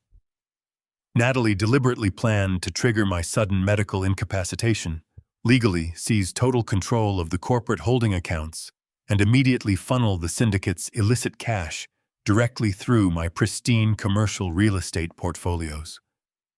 The dirty money would rapidly bounce through a dozen anonymous shell companies, acquiring the incredibly false appearance of highly legitimate real estate investments, before ultimately landing safely in secure offshore accounts controlled entirely by her overseas bosses. Cameron was a pathetically arrogant fool who honestly believed he was brilliantly securing his vast inheritance, completely unaware that he was eagerly signing his name to a massive federal crime. If their insidious plan actually succeeded, the federal government would inevitably trace the heavily laundered funds directly back to my completely legitimate companies. The merciless authorities would immediately seize my entire empire, permanently freeze all my legitimate assets, and Cameron would spend the rest of his miserable life rotting in a maximum security federal penitentiary. Natalie would be long gone, happily leaving my utterly destroyed family to take the absolute ruinous fall. A cold, incredibly heavy silence quickly filled the windowless conference room as the sheer magnitude of their totally malicious operation became undeniably clear. Mitchell looked directly at me, a highly dangerous, predatory smile slowly spreading across his hardened face. He calmly asked me exactly how I wanted to proceed. I told him we were going to eagerly let them attempt their massive financial transfer, but we were going to expertly ensure they transferred absolutely nothing but their own total destruction. Over the course of the next 6 grueling hours, Mitchell and I brilliantly executed a highly aggressive, meticulously planned financial maneuver. We systematically drained every single drop of actual liquid capital from my vast corporate holding accounts. We seamlessly moved the entire $50 million into a deeply secure, completely untraceable federal holding account, utilizing a highly classified legal mechanism Mitchell strictly reserved for extreme corporate emergencies. We effectively emptied the entire vault. But to actively prevent Natalie and Cameron from suddenly noticing the missing funds, Mitchell masterfully fabricated a flawless digital mirage. He expertly manipulated the front-end banking interfaces, completely ensuring the displayed account balances still reflected the full $50 million. To anyone looking at the computer screens in my office or on a mobile banking application, the money appeared perfectly intact and ready for immediate transfer. But a simple visual illusion was entirely not enough to completely spring the ultimate trap. I absolutely needed to strictly ensure that the exact moment Natalie attempted to execute her master plan, she would instantly trigger her own inescapable doom. Mitchell quickly opened the hidden digital architecture of the specific trust documents Cameron had illegally placed on the main company servers. Working efficiently, with a tiny team of elite, deeply trusted cybersecurity experts, Mitchell expertly embedded a highly lethal, extraordinarily sophisticated poison pill code directly into the foundational transfer mechanism. This deeply malicious script was carefully designed to remain completely dormant until the exact second Natalie initiated the $50 million transfer. Once triggered, the hidden poison pill would instantaneously execute 3 catastrophic commands. First, it would completely lock down the entire network, permanently freezing every single computer terminal and preventing any possible cancellation of the transfer. Second, it would instantly capture and permanently record all the hidden offshore routing numbers and illicit syndicate banking destinations Natalie had programmed into the trust. Finally, the lethal poison pill would automatically transmit a massive, heavily encrypted data packet containing all the intercepted routing numbers the audio confessions Garrett had captured, and the undeniable proof of the attempted money laundering directly to the chief director of the Federal Financial Crimes Division. We sat back and watched the brilliant cybersecurity technicians flawlessly finalize the highly lethal code integration. The blue progress bar on the massive screen hit 100%. A small flashing green light confidently confirmed the poison pill was successfully embedded and fully armed. Mitchell quietly closed his laptop. The magnificent trap was completely set. The final pieces of my intricate vengeance were falling perfectly into place. I left Mitchell in the sterile conference room and took the private elevator down to the bustling city streets. The cold afternoon wind bit at my face, but I felt nothing but the warm, steady burn of absolute purpose. I directed my driver to take me back to the Gold Coast mansion, knowing that tonight would require the most critical and demanding performance of my entire life. I needed to convince 3 incredibly greedy, highly observant predators that their poisonous campaign had finally broken me.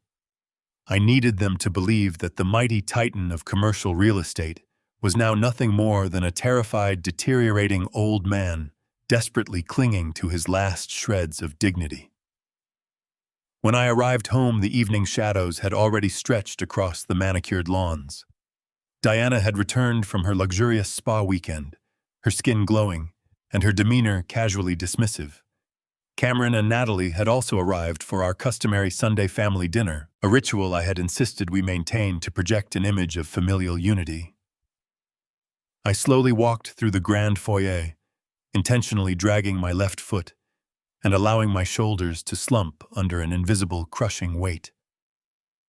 I greeted the housekeeper with a confused, vacant stare, asking her what day of the week it was.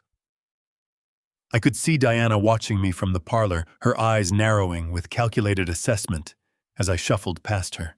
We gathered in the formal dining room just as the antique grandfather clock struck 7. The long mahogany table was set with pristine white linen, heavy crystal glasses, and polished silver. I took my place at the head of the table, letting my hands tremble slightly as I reached for my water glass. I made sure to clink the crystal violently against my teeth, spilling a few cold drops down my chin and onto my expensive tailored shirt. Diana sat to my immediate right, playing the role of the concerned wife by quickly offering me a cloth napkin. I took it with a shaky, pathetic murmur of thanks, refusing to meet her gaze. Cameron and Natalie sat directly across from us. Natalie looked picture-perfect in a simple silk blouse, projecting pure, unadulterated sweetness. But I now knew the absolute truth about the brutal criminal operative hiding beneath that flawless skin. Throughout the first course, I remained completely silent. I pushed my roasted vegetables around the expensive porcelain plate with a heavy silver fork, staring blankly at the floral centerpiece. Cameron attempted to engage me in a superficial conversation about the latest stock market trends, an obvious test of my cognitive function. I responded with a fragmented, nonsensical sentence about a commercial zoning deal I had closed 3 decades ago. The room fell into a heavy, dramatic silence. I could feel the electric current of anticipation humming violently between the 3 of them. I slowly lowered my silver fork and let out a long, ragged sigh that seemed to rattle around inside my frail chest. I looked up, letting my eyes glaze over with a perfectly manufactured expression of profound, inescapable terror. I looked at Diana, then at Cameron, and finally at Natalie. I forced a thick, emotional lump into my throat and allowed the very first tear to spill over my lower eyelid. I told them that I could no longer hide from the terrible truth. My voice cracked, wavering with the pathetic vulnerability of a truly defeated man. I confessed that my mind was slipping away from me, vanishing into a dark, terrifying fog that I simply could not fight anymore. I described the terrifying moments of blank confusion, the vast gaps in my memory, and the overwhelming fear of waking up and not knowing my own name. I told them that the great intellect I had relied upon for my entire life was failing, abandoning me to a lonely, terrifying darkness. I wept openly, letting the tears stream down my wrinkled cheeks, performing the absolute destruction of my own towering pride. I reached out and weakly grasped Diana's hand, feeling the cold, rigid stiffness of her fingers as she forced herself to comfort me.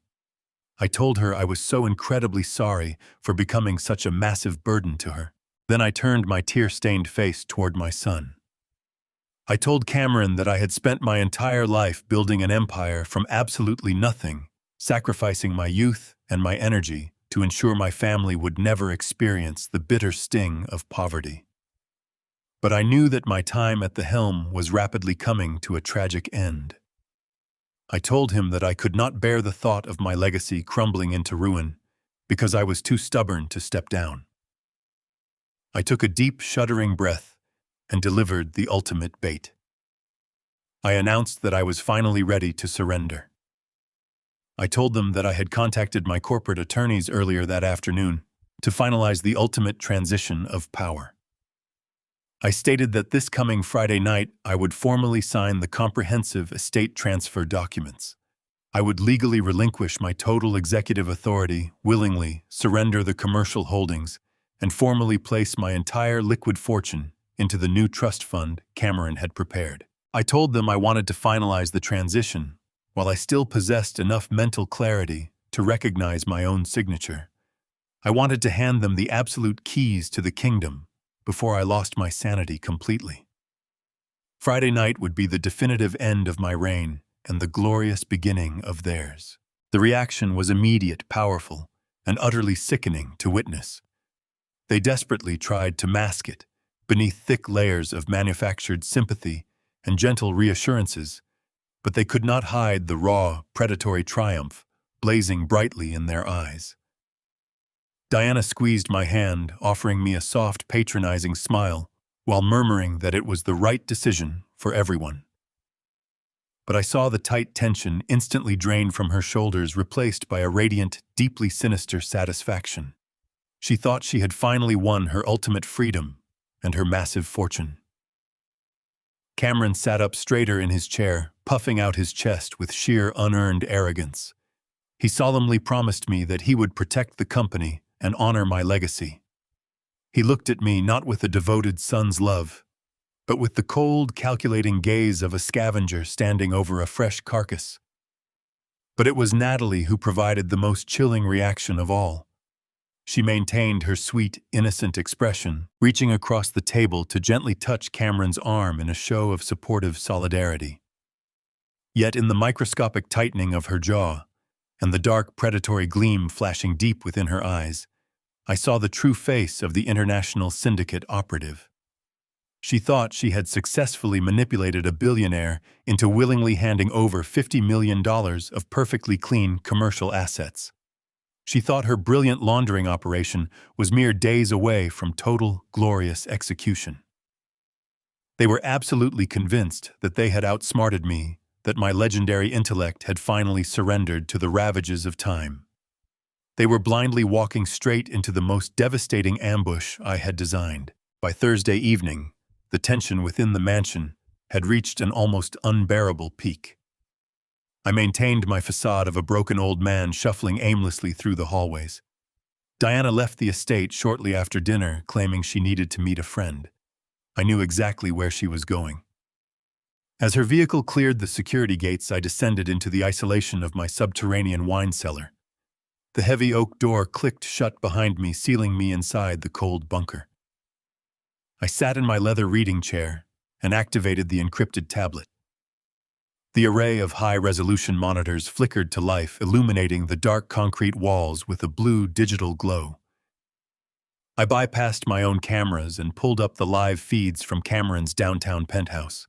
The primary camera embedded within the living room crown molding provided a sweeping view of the space. The windows showcased the Chicago skyline, but my focus was on the three figures gathered around the marble kitchen island. Diana, Cameron, and Natalie were standing together, bathed in the warm light of the penthouse. A bottle of vintage champagne rested on the counter, surrounded by three half-empty crystal flutes. They were celebrating their impending victory. The omnidirectional microphones captured every single syllable of their conversation with terrifying clarity. Diana was holding her glass, her face flushed with a mixture of alcohol and pure greed. She was laughing, a sharp, cruel sound that echoed through the hidden speakers in my basement. She openly mocked my tearful performance from the previous night, mimicking my trembling hands and broken voice. She called it the most pathetic display of weakness she had ever witnessed, complaining about how difficult it was to keep a straight face. Cameron leaned against the counter, swirling the champagne in his flute, with an arrogant smirk. He proudly declared that the commercial real estate empire was finally out of the hands of a dinosaur. He boasted about his negotiation tactics, claiming total credit for backing me into a psychological corner. He spoke of the legacy as if it were a new toy, oblivious to the decades of sacrifice required to build it. He outlined plans to fire the senior partners who remained loyal to me, intending to replace them with his own friends.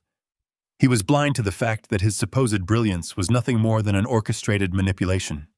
He honestly believed he was the undisputed king of the corporate boardroom. Natalie stood slightly apart from them, nursing her champagne with a clinical detachment. She smiled and nodded at Cameron's declarations, but her eyes were cold, sweeping over her accomplices, with the calculating gaze of an apex predator. For a while, the atmosphere in the penthouse was a sickening display of predatory triumph. They believed tomorrow night was a mere formality that would unlock their wildest desires. But as the champagne bottle was emptied, the fragile alliance between the conspirators began to fracture.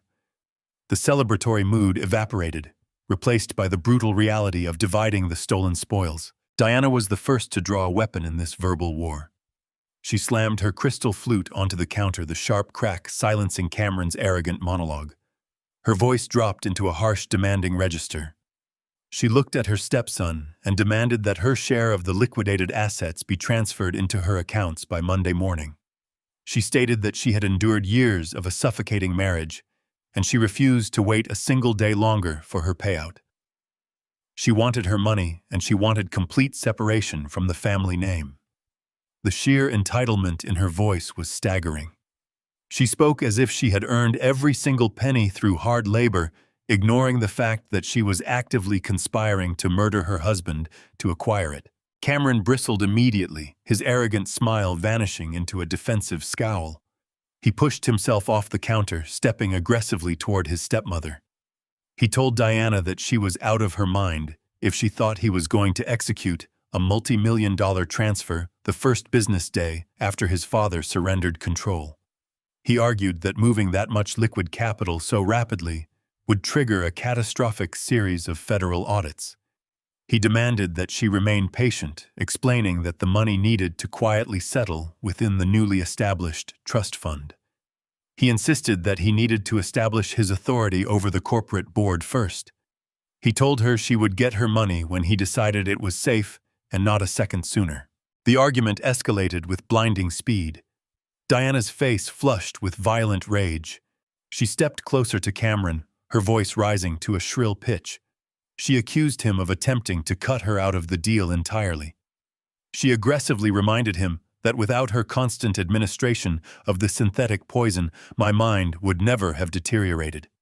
She claimed absolute ownership over the physical degradation, pointing a manicured finger at his chest and threatening to expose his fraudulent real estate transfers. Cameron shouted back, his face contorted in a furious sneer. He called her a pathetic gold digger, loudly reminding her that without his executive access to the company servers, she would never have seen a single dime. They were standing inches apart, screaming venomous insults at each other, their greedy alliance crumbling into absolute chaotic hatred. I sat in the cold silence of the subterranean wine cellar, watching the spectacular implosion of my family with unblinking fascination. As Diana and Cameron screamed at each other over the island, Natalie calmly set her crystal flute down. The sweet, innocent facade she maintained for years vanished entirely, melting away to reveal the cold, ruthless international operative lurking beneath. She did not raise her voice. She spoke one single commanding sentence that instantly sliced through the chaotic screaming. She told them to shut their pathetic mouths. The sheer icy authority in her voice was so completely unnatural, entirely foreign to the demure persona they knew, that Diana and Cameron instantly froze. They turned to look at her, their faces registering a sudden, profound confusion. Natalie stepped forward, her posture rigid, and her eyes burning with pure sociopathic dominance. She looked at Cameron as if he were a completely worthless insect. She systematically dismantled his entire ego in a matter of seconds, explaining that he was never in control of the operation. She explicitly revealed that the $50 million trust fund he had blindly established was not a secure vault for his inheritance. It was a heavily insulated laundering mechanism designed to wash syndicate money through his father's pristine corporate accounts. She told a stunned, completely paralyzed Cameron that he would not be dividing any assets on Monday morning because the very second his father signed the transfer documents on Friday night, the entire $50 million would instantly route to offshore accounts completely beyond his reach. Diana gasped, stepping back from the kitchen island as the horrifying reality of their situation finally began to dawn on her. She demanded to know who Natalie really was and what she had done with their promised fortune. Natalie offered a slow, terrifying smile that did not reach her dead eyes.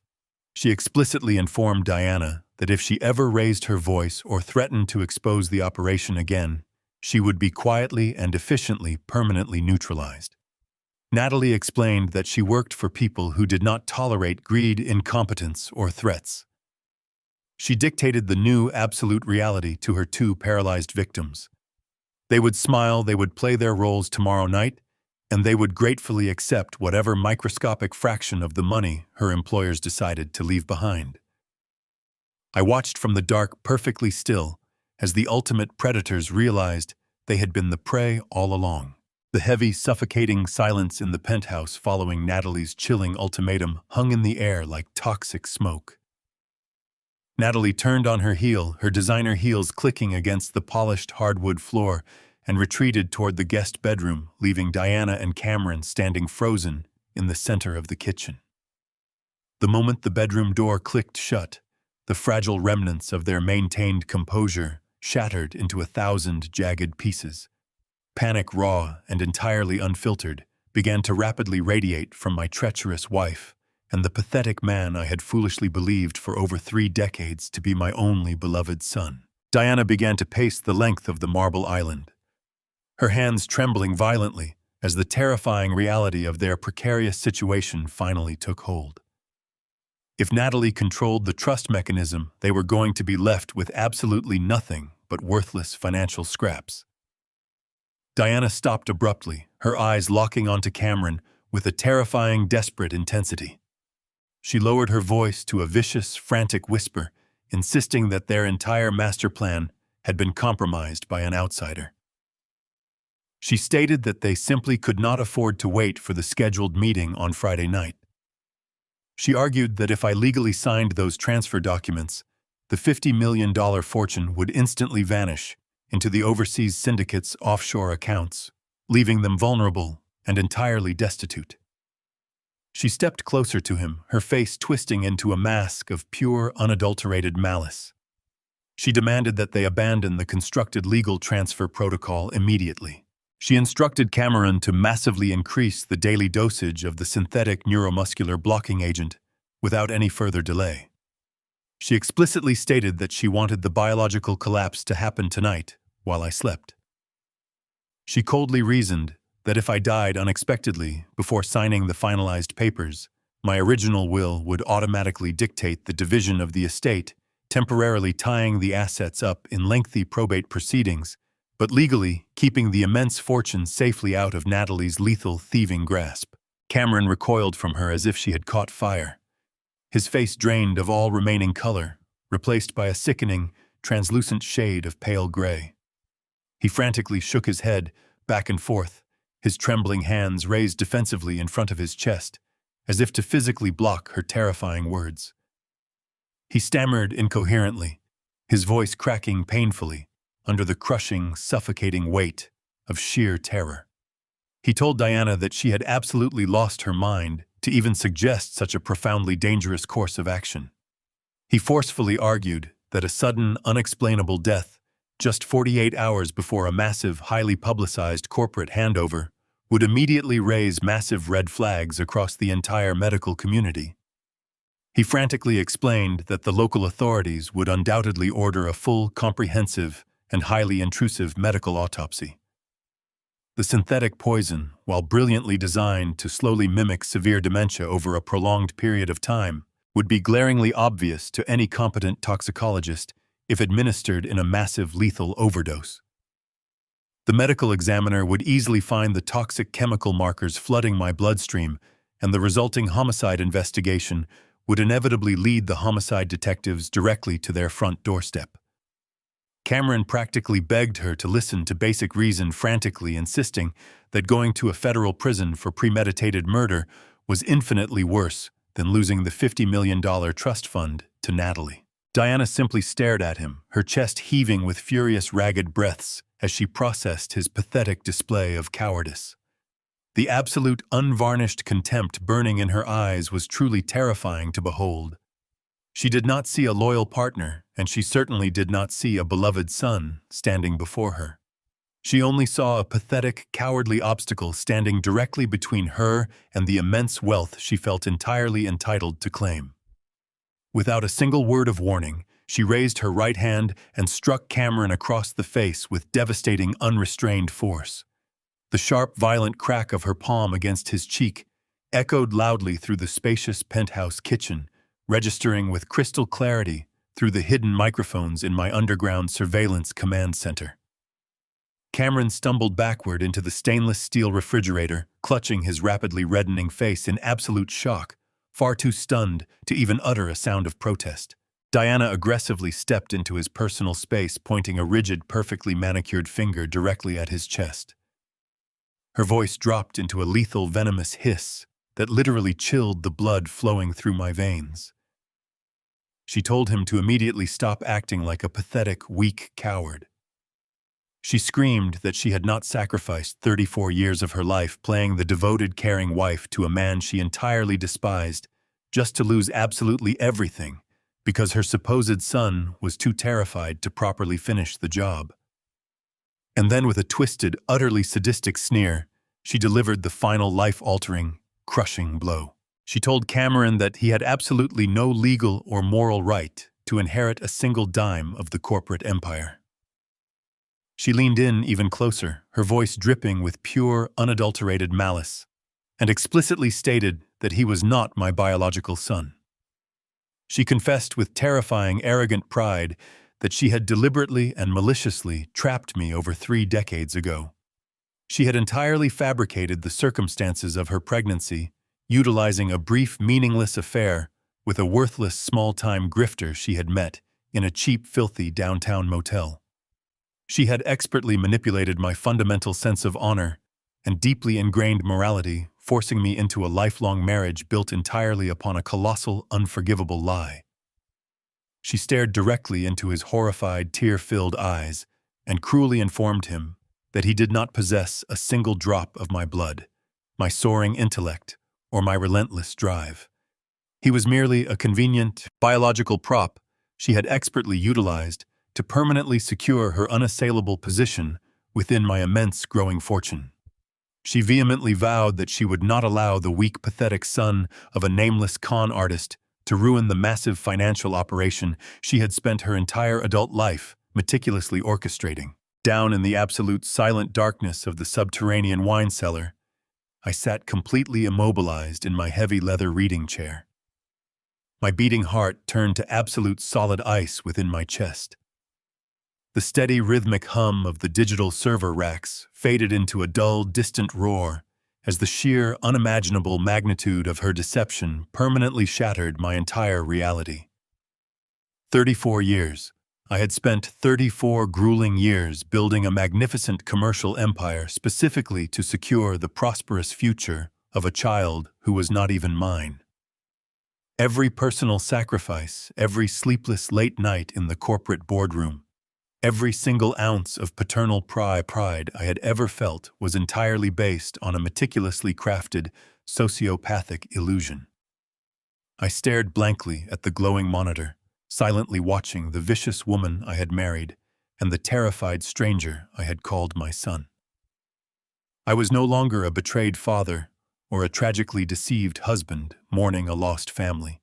I was a broken man who had absolutely nothing left in this world to lose, and my impending vengeance against these parasites would be total. The digital monitors painted the cold concrete walls of my wine cellar in a pale, ghostly light. I sat frozen in my heavy leather chair, the absolute magnitude of my wife's confession echoing through the subterranean silence. 34 years of marriage, an entire lifetime of building an empire, only to discover I had been meticulously bled dry by a common grifter and the nameless bastard she had dragged into my home. On the screen, the silence in the penthouse was equally suffocating. Cameron was slumped against the stainless steel refrigerator, his face a portrait of complete, utter devastation. The arrogant prince had just been brutally stripped of his crown, reduced to a pathetic, shivering fraud. Diana stood over him, her chest heaving with venomous pride, completely unapologetic for the decades of deceit she had just casually unraveled. The emotional destruction of my fake family was abruptly cut short. Natalie stepped out of the hallway, shadows moving with the terrifying, fluid grace of a hunting viper. She looked at Cameron without an ounce of sympathy, and at Diana without any respect. She clapped her hands together, a sharp, commanding sound that instantly severed the thick tension in the room. Her voice was a cold, clinical blade, completely devoid of the melodic sweetness I had endured for the past year.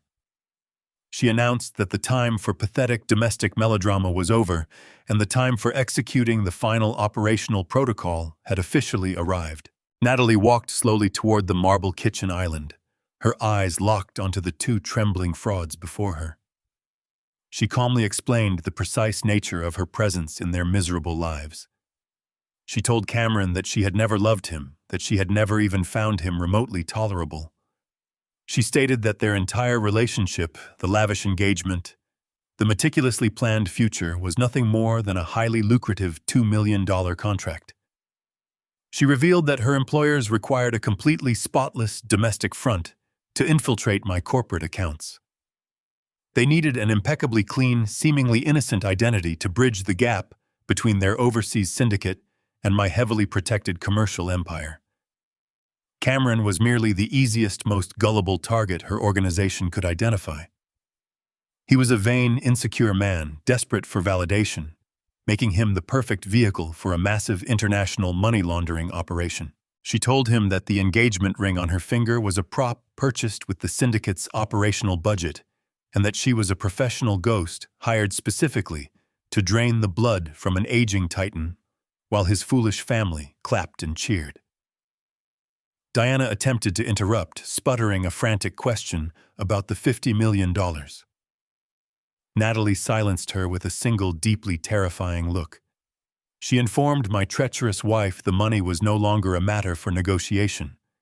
The syndicate was taking the vast majority, and if Diana and Cameron wanted to survive the week, they would do exactly as they were told. The original plan had been to slowly degrade my mind, to force a medical declaration of incompetence, and to cleanly transfer the funds by Friday night. But Diana's paranoid outburst and Cameron's complete loss of nerve had drastically altered the timeline. Natalie leaned over the marble counter, her dark eyes flashing with a ruthless, calculating intelligence. She declared that waiting for Friday was no longer a viable operational strategy.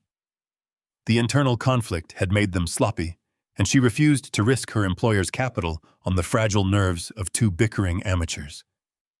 She announced that the biological collapse had to occur tonight.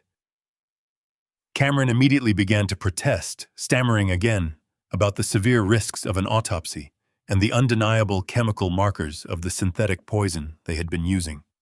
Natalie silenced him by reaching into a sleek black leather briefcase retrieved from the guest room. She pulled out a small, pressurized metallic canister and a highly specialized medical-grade syringe. She set the items on the counter with a metallic clink. She explained with chilling scientific precision they were not going to use the neuromuscular blocking agent. She had brought a secondary, infinitely more sophisticated mechanism.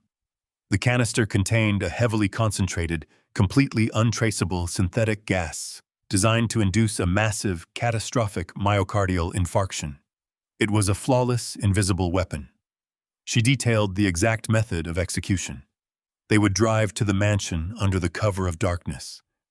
They would utilize the master keys to bypass the security systems and slip silently into the master bedroom.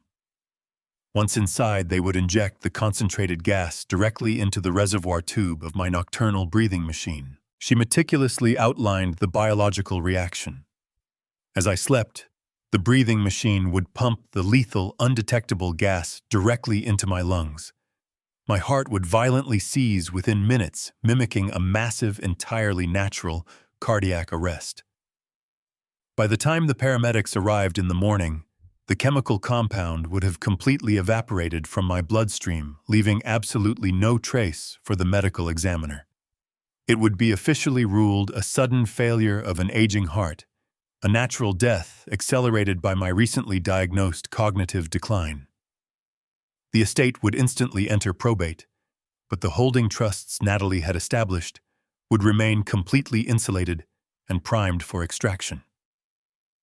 Diana and Cameron stared at the metallic canister on the marble counter, their faces reflecting a twisted mixture of sheer terror and desperate, greedy salvation. They slowly nodded their heads in silent agreement, willingly sealing a pact to murder me in cold blood. I watched from the dark isolation of my command center as Natalie expertly packed the syringe and the lethal canister back into her black leather briefcase. She issued a final sharp command ordering them to gather their coats. The three of them moved toward the penthouse elevator, their faces set with dark, murderous determination. The live camera feeds tracked their progress as they descended to the private parking garage, climbed into Diana's luxury vehicle, and pulled out onto the rain-slicked city streets. They were driving straight toward my home, carrying the exact instrument of my intended death. I reached out and tapped the encrypted tablet. One by one, the high-resolution monitors flickered the bright screens, fading back into the deep, absolute blackness of the subterranean wine cellar. The only sound left in the room was the quiet, steady hum of the heavy server racks, processing the flawless, high-definition evidence of their massive criminal conspiracy. I stood up slowly from my leather reading chair, feeling no fear, no panic, and no lingering sorrow. I walked to the antique wooden cabinet against the far concrete wall. I retrieved a crystal tumbler and a bottle of my oldest single malt whiskey. I poured a generous measure of the amber liquid, the soft splashing sound echoing perfectly in the quiet dark. I raised the heavy crystal glass, taking a slow, deep sip, feeling the warm, familiar burn trace down my throat. A slow, chilling smile spread across my face in the shadows. The bait had been completely swallowed. The trap was entirely armed. The hunters were finally coming to my house, blissfully unaware that the gates of absolute hell were about to swing wide open to welcome them. The antique grandfather clock in the downstairs foyer silently ticked past 2 o'clock on Friday morning. In the absolute suffocating darkness of my master bedroom, the only sound was the artificial whirring of my CPAP machine, which I had purposefully left running on the empty mattress. I stood in the deep shadows of the far corner, my eyes adjusted to the gloom, waiting with freezing patience. Then the heavy brass door handle slowly began to turn. A faint agonizing creak echoed through the space as the bedroom door parted from its frame. 3 distinct shadows crept fluidly across the threshold, moving with the practiced predatory stealth of thieves in the night. I watched through the darkness as Diana led the way, her silhouette rigid with a desperate, frantic energy. Close behind her was Cameron, his posture stiff with a lingering, terrified hesitation. Bringing up the rear was Natalie, holding the black leather briefcase tightly against her side. They converged on the edge of the bed like vultures circling a fresh carcass. In the dim light filtering through the drapes, I saw the metallic glint of the massive medical syringe and the pressurized canister of lethal, untraceable gas.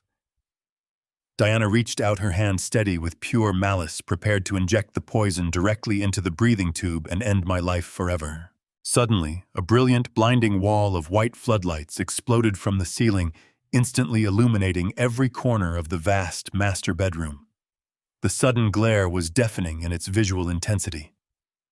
Diana let out a sharp, ragged scream of terror, dropping the silver syringe onto the hardwood floor as she protected her blinded eyes. Cameron stumbled backward in absolute panic, his boots slipping on the polished wood as he violently crashed against the bedside table. Natalie instantly froze, her clinical detachment shattering into a mask of pure survivalist shock as her eyes adjusted to the blinding light. They did not find a helpless, deteriorating old man dying in his bed. The mattress was completely empty. Instead, they find themselves staring directly at me. I was sitting perfectly upright in a heavy leather armchair, in the center of the room, dressed in a flawless, tailored suit, calmly sipping a glass of single malt whiskey. Flanking my chair were Detective Garrett and my merciless corporate attorney Mitchell. And stepping fluidly out of the adjoining dressing room were 6 heavily armed federal agents, their tactical submachine guns raised and locked directly onto the chests of the 3 completely paralyzed conspirators. The cold, heavy silence that filled the illuminated bedroom was absolute, broken only by the sound of Cameron's frantic, shallow breathing. I set my crystal glass down on the side table with a slow, deliberate click. I looked directly at the shivering man I had proudly raised for 34 years, letting my gaze strip away every remaining shred of his unearned arrogance. I reached into my jacket pocket and pulled out a certified, heavily stamped medical document. I dropped the official DNA test results onto the floor, watching it flutter lazily before landing directly at his boots. I told him, my voice completely flat and devoid of any paternal warmth, that his entire life had been a colossal, pathetic lie. I revealed that I had watched the penthouse surveillance feed, heard every single syllable of his mother's venomous confession, and possessed the absolute proof that he was merely the bastard child of a worthless grifter. The crushing weight of the truth hit him like a physical blow. His knees visibly buckled, and a pathetic, choking sob escaped his throat as his entire reality permanently collapsed. I turned my icy gaze away from the broken fraud and locked it onto Natalie. The sweet, innocent girl from Seattle was completely gone, replaced by a desperate criminal operative cornered in a trap from which there was no escape. I picked up a thick red folder from the table beside me and threw it across the room. The papers scattered across the floor, unraveling her pristine digital identity to reveal her secure international criminal dossier. I told her that her multi-million-dollar contract with the overseas syndicate was officially terminated. I revealed that Garrett had unmasked her fabricated credentials, traced her actual fingerprints to a secured laundering network, and mapped out the exact architecture of her global syndicate. Her eyes dived frantically toward the window, her mind desperately searching for an escape route. But the solid wall of federal weapons pinned her completely in place. Cameron, desperately baring his teeth in a final grasp at victory, let out a manic, unhinged laugh. He aggressively pointed a trembling finger at me, his voice cracking with a sharp, hysterical malice. He shouted that it was too late for a dramatic trap, because at midnight, Natalie had officially executed the legal trust documents on the company servers. He bragged that the $50 million of actual liquid capital had already been cleanly transferred out of my corporate holding accounts. He screamed that they were rich, that the money was permanently theirs, and that no federal weapon could force them to give it back.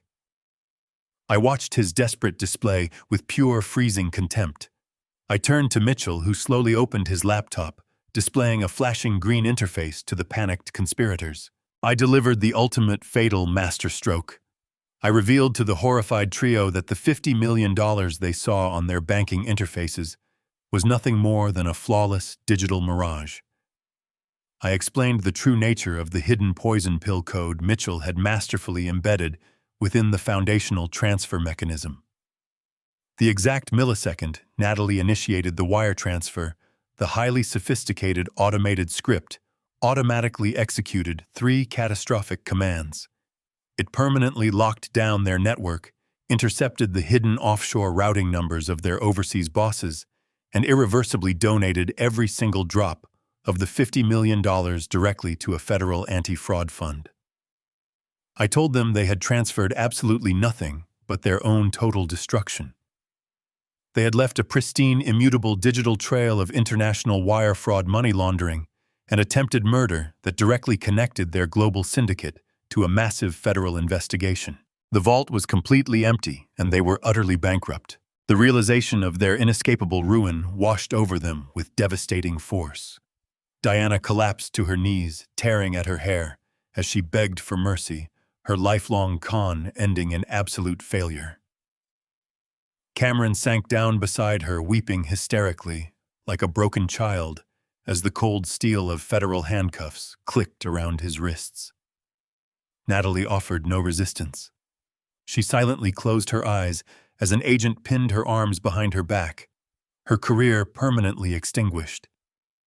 The agents forcefully dragged the 3 weeping parasites out of my master bedroom and down the staircase. I walked slowly to the bay windows, watching as they were shoved into the waiting police cruisers. The flashing blue strobe lights cast a magnificent, triumphant glow across the darkened estate. I watched with deep satisfaction as the sirens began to wail, the cruisers accelerating away, carrying the monsters out of my life forever. I turned back into the quiet majesty of my home, finally enveloped in a profound, absolute peace. The dust has finally settled. It has been exactly 1 year since the dramatic arrests on my front lawn. Cameron, Diana, and Natalie are currently serving severe federal sentences ranging from 25 to 40 years in maximum security penitentiaries. Their global syndicate was entirely dismantled using the immutable digital evidence my trap captured. As for me, I am standing on the expansive balcony of my newly acquired downtown penthouse, looking out over the glittering Chicago skyline. I did not simply survive their vicious conspiracy. I conquered it. I aggressively liquidated the toxic assets connected to their scheme and completely restructured my entire corporate portfolio. I am finally completely free from the insidious parasites that fed eagerly on my blood sweat and tireless labor for decades. The vast silence in my home is no longer a heavy, lonely burden. It is the magnificent ringing sound of absolute freedom. I walk back inside and pour a generous measure of the very same 50-year-old single malt scotch, perfectly clean and untainted. I raise the heavy crystal glass to the illuminated city and drink deeply to my second triumphant life. The empire remains mine, but the treacherous court has been permanently banished. I rebuilt my foundation entirely on truth, surrounding myself only with professionals who proved their unwavering loyalty when the shadows grew longest. My legacy is secure, protected by the ultimate vigilance. I am alive, thriving, and perfectly in control of my own magnificent destiny, today, tomorrow, and forevermore. The greatest illusion we hold is that blood guarantees loyalty, and that wealth buys true love. I spent my entire life building a massive kingdom only to realize I was blindly funding my own executioners. Trust is a beautiful concept, but blind trust is an absolute death sentence. When your intuition whispers that something is profoundly wrong, you must listen to it. Do not let sentimental emotions blind you to the cold, hard facts. True strength is not just about building an empire. It is about having the ruthlessness to burn it to the ground and rebuild it when needed. If my story resonated with you, please hit the subscribe button and give this video a like. Have you ever discovered a dark secret about someone you completely trusted? Share your personal experience in the comments below. Let us build a strong community of survivors. See you all next time.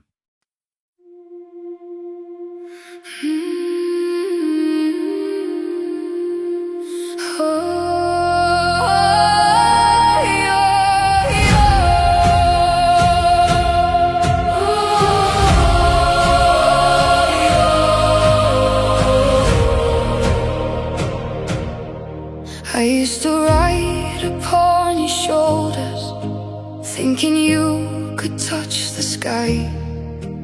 Every road felt less uncertain when I saw the world through your eyes.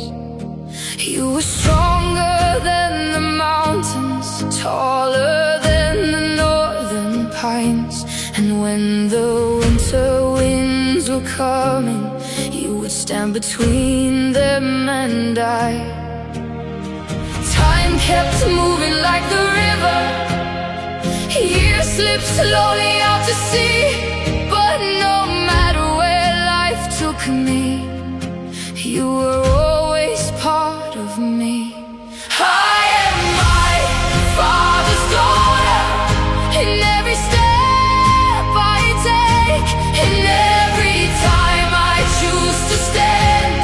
When it's easier to break, I carry your courage in my heart, your fire inside my soul. And though the years keep moving on, your love still leads me home.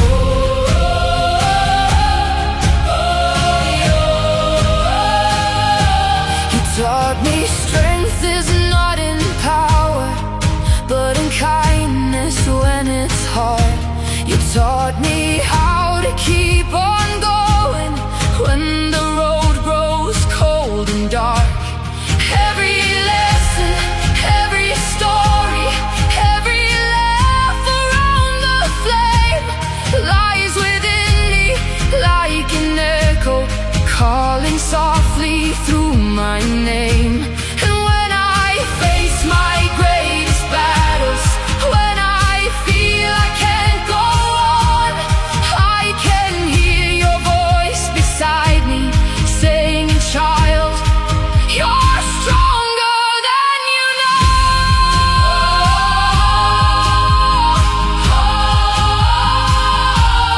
I am my Father's daughter, in every step I take, in every time I choose to stand. When it's easier to break, I carry your courage in my heart, your fire inside my soul. And though the years keep moving on, your love still leads me home.